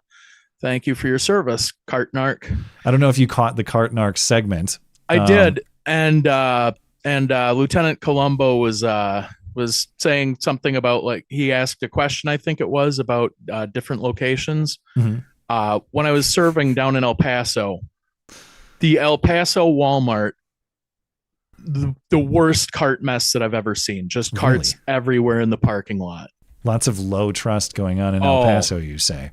Absolutely. All right. Lieutenant Columbo, I'll have you know, he's highly regarded and people remember his name, especially George Santos. I know. I like Palumbo, but you can't have a name like Palumbo and not get the occasional Lieutenant Columbo. Especially when he did say, I don't remember at what point during the show, but he did actually say, "Oh, just one more thing." See, but I to tell the truth, I don't actually know the reference. I'm just pretending that I do. So, okay. It's from a movie that I assume I haven't seen it. What are we even talking about? It's a series. It's Columbo. It's a fantastic series. I'll take your word for it. Sorry for ruining Peter the Falk. bit. That's all right. I'm sure the audience got it. Tim says, what's even funnier regarding the Iran situation is watching people firstly scream, Trump is committing war crimes. He threatened to kill all Iranians. And then he pulls back and says, haha. Or then they pull back and say, haha, Trump is such a chicken. He didn't kill everyone. Well, that is frustrating too. And that he is both a ruthless killer, but also a giant pussy at the same time. But what else would you expect? Tim's he literally can't do anything right, according to them. Well, yeah, it's a frustrating situation. The whole Iran thing is very frustrating to everybody of all political persuasions right now, it seems, and rightly so. We'll see what happens this week with the naval blockade and the minesweeping. But if you were hoping for a peace deal this weekend, didn't get it. But Tim's got the next one. All right, producer Tim. I'm dog/house sitting for my sister right now. While I'm here, I did a grocery shop for my parents who live nearby. It was a place I don't normally shop at. Shopping carts everywhere, but there were return bays. Worst to me is when they are in parking spots. Yeah, well, and they're in some Cart Narcs videos, like he was describing, they're not just in parking spots, they're in the disabled ones. That these people who are allegedly disabled leave the carts in the disabled parking lots. And maybe it's I assume a mental disability, because you have to be mentally disabled to behave that way. But yeah, I one piece of that conversation I think would be interesting to talk about a little bit more is what he described, the over awarding of disability status for your car, your vehicle, right, whatever that term is, to get a disability placard, you know. Oh, and I hate it, like Home Depot, how they have like professional parking, and then like they have like veteran parking, and it's like, come on, I always do the pull through spot so I can drive right through and then drive right out so I don't have to back. And if I want to use one of the veteran spots, well, there's a sign in the way, so I can't drive through. Well, how long until they have the illegal immigrant parking? Right this way. Right this way, Jose. Not too far off on that, I think. Everybody, remember like during the ICE stuff earlier last year, everybody accused Home Depot on being in on the ICE raids because Home Depot was a common ICE raid site. So they were like blockading inside of Home Depot and all that. No, I wasn't paying a whole lot of attention to politics. Well, it happened. It happened. All right. VV says, little petty things multiplied across millions of people result in millions of little petty irritations that plague our lives. If more people told basketball Americans to use some effing headphones, then he continued. Oh, that's actually just, he's leaving it there. To the point that, it's a small thing. It doesn't really matter. Yeah, I mean, I think VV is right. Obviously, I get that it's not the most important thing in the world, but the moral and ethical inclinations of a person who behaves that way, first of all, like you're saying, if you multiply it across everybody, it's going to have a significant effect. But it's a window to how they behave. What sort of thinking or principles guide their behavior in any given circumstance? Should I do this thing that is simply courtesy to others or not? And a lot of people, if there is nothing to gain for them personally, will not do the right thing for others. And that is their moral character. That is their moral constitution. And that's a problem that reveals itself in any number of ways. Well, and speaking of the headphones, one time I was in a waiting room at the doctor's office, and I was just trying to fill out some paperwork, and a lady next to me, I don't remember if she was like playing some stupid game on her phone or something, or watching a video with the volume up, but like it was kind of distracting. And so I just turned to her and very politely, excuse me, ma'am, do you have like some headphones or something you could pop in? And she immediately just went right to rage. Like, why don't you mind your own business? I was like, I'm trying to. You could be the headphone narc. I would love to. Yeah, steal the bit. See, apply to cart narcs and see if they are willing to expand in their jurisdiction a little bit. You could be headphone narc. Society needs that too. Right. VV's up next as well. VV says, this hoax hate story demonstrates how being unyieldingly petty has made headways in our culture. Yeah, well, which one? I assume you mean the Jamal story, the Chimona story, probably. Yeah, if someone calls you a name, that you should make a whole scene of it and wear a weird Britney Spears hoodie about it or whatever he was doing. Yeah. Tim says, for fuck's sake, there's a tip for whoever was trying to blur the graffiti in that hoax hate story. Or here's a tip for them. The whole point of blurring stuff is so people can't identify what they're looking at. You can see the swastikas clearly and the slur somewhat clearly. I don't know. I like doing that, though. I like, I get your point that they're doing, network news broadcasts. So that is what they have to do. And they're not blurring it so you can't see it. They're blurring it to show their virtue. They're blurring it to show how much they hate that symbol and don't ever want it seen. But here's what it was. I always love to see how short of a bleep I can get away with in some clips on YouTube. Like how short of the slur bleep will still qualify. And man, as long as you have just like a few frames worth, like a fraction of a second of a bleep, like if you just take out the I between the N and the G, usually it passes just fine. In the Raja Mohan era. In the Susan era, maybe not. I don't know. All right. Two dogs, Mike D. Jamal 100% went into that restaurant and told them his name was Chimona. Maybe. We also don't know that. You're right. Did he go into the restaurant and just say that for the sake of... Do you need to start bleeping Chimona? I think we can still... That's not a real slur, so I don't think it's been discovered by the YouTube algorithm yet. But yeah, I hadn't even thought of that. That he seems like the kind of guy who would go in and say, yes, my name is Hard R. You should get an audio on the receipt. You should get an audio clip of Michael Jackson saying "Shimona." That does sound like a Michael Jackson song. Somebody in the live chat, somebody super chat what song that's from. I'm 90% certain he actually says that. Purpose of the Ages. First of all, thank you for supporting the show. I am not going to be niggardly. Sleep deprivation is intense. My third child was born March 21st, and I haven't been sleeping. I felt insanity creeping in last week and asked people to keep tabs on me since I've been having self-delete thoughts at night. I'm good now because I have slept well. We love you. You're very special. I'm glad to hear that you're getting better.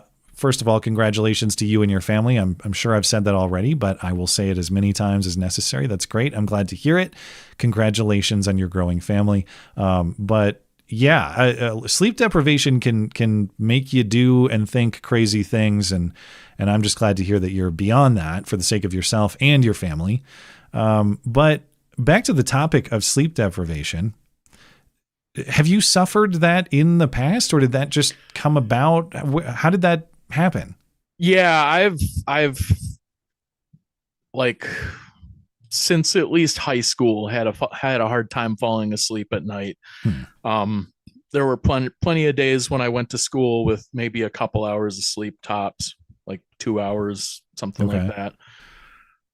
What keeps you? Was it just like anxiety, or what's keeping you up? Why were you not sleeping?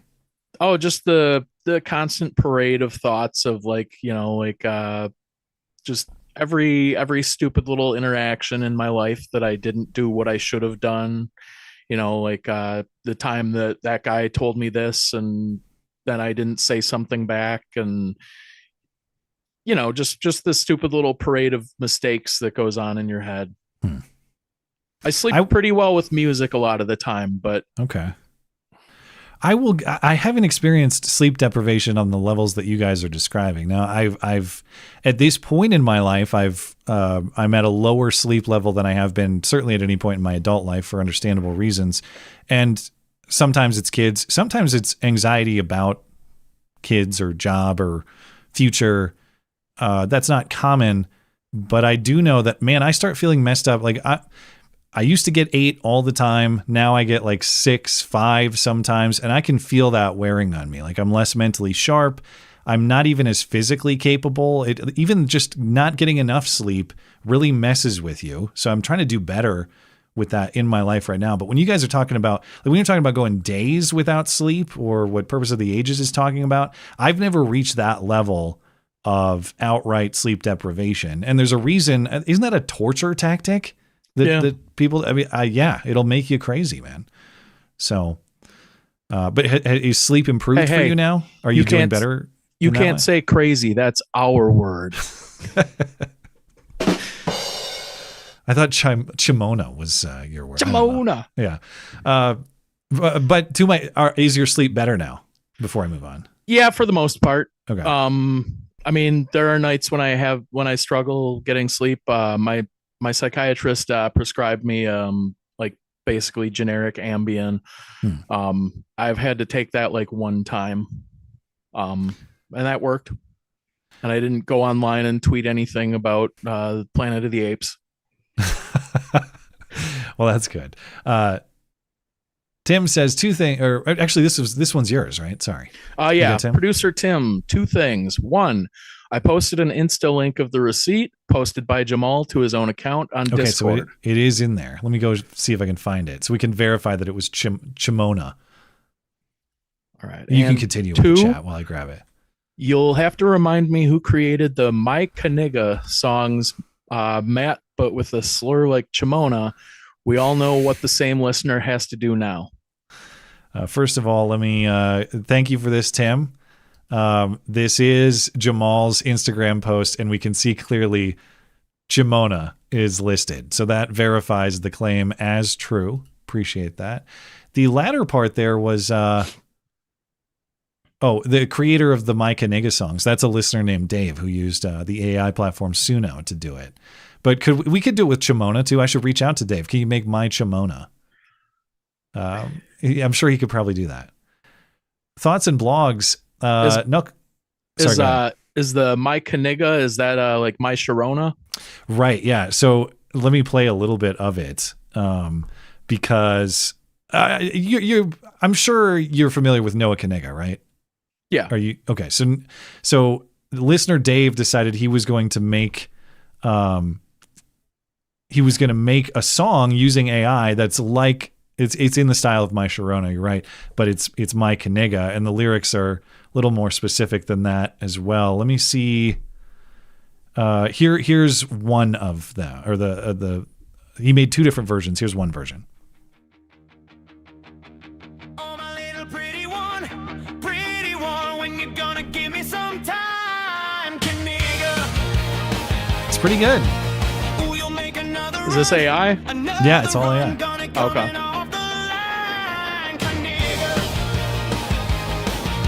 Okay, so I've been using that as outros in different pieces in the show. So there's definitely an opportunity for a My Chimona song, though. Absolutely. So It's see if we can perfect. Make it happen.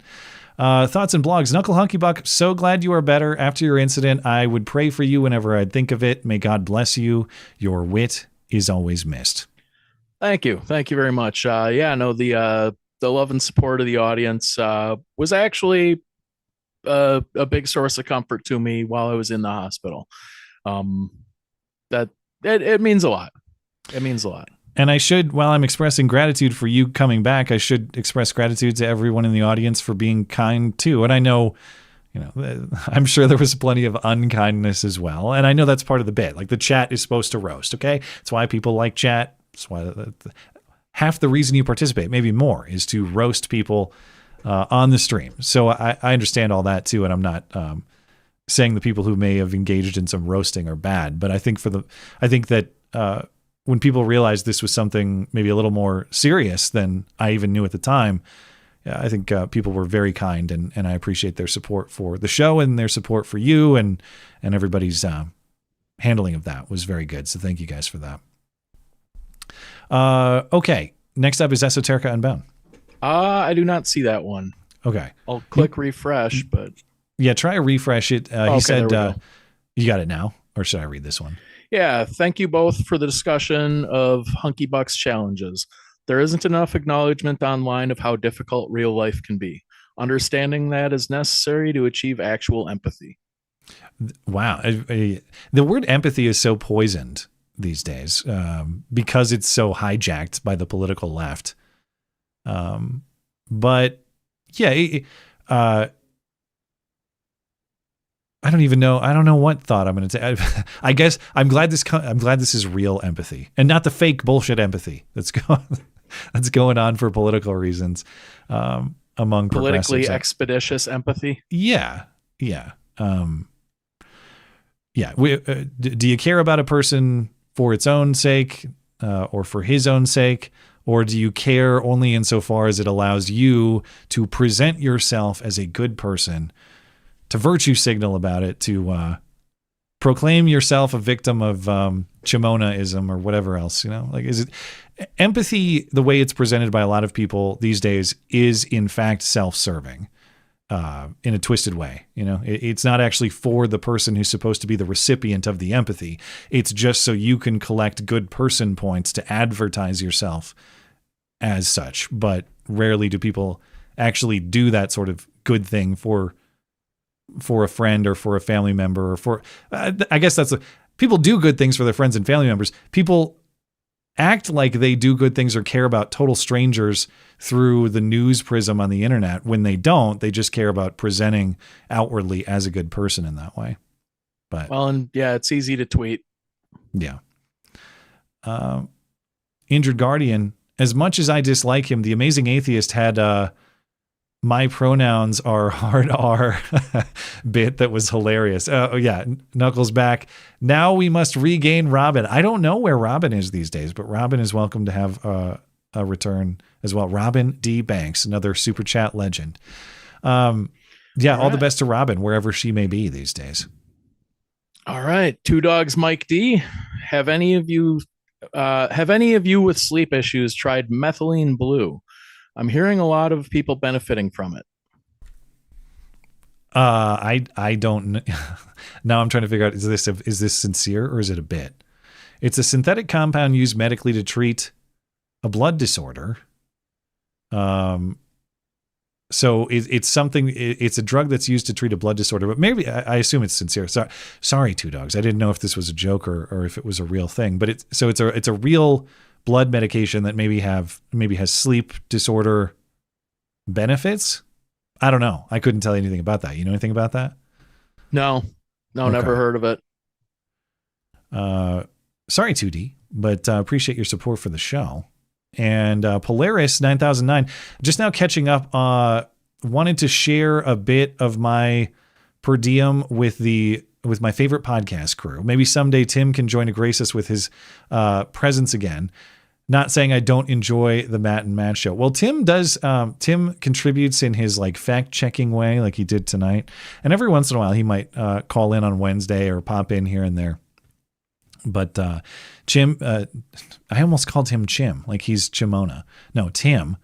Tim is always pressing buttons and finding things for me while the show is live. And if I have a disastrous duct tape episode, he's the guy that will tell me that the show is on fire and you need to fix it. So appreciate Tim helping out in that way.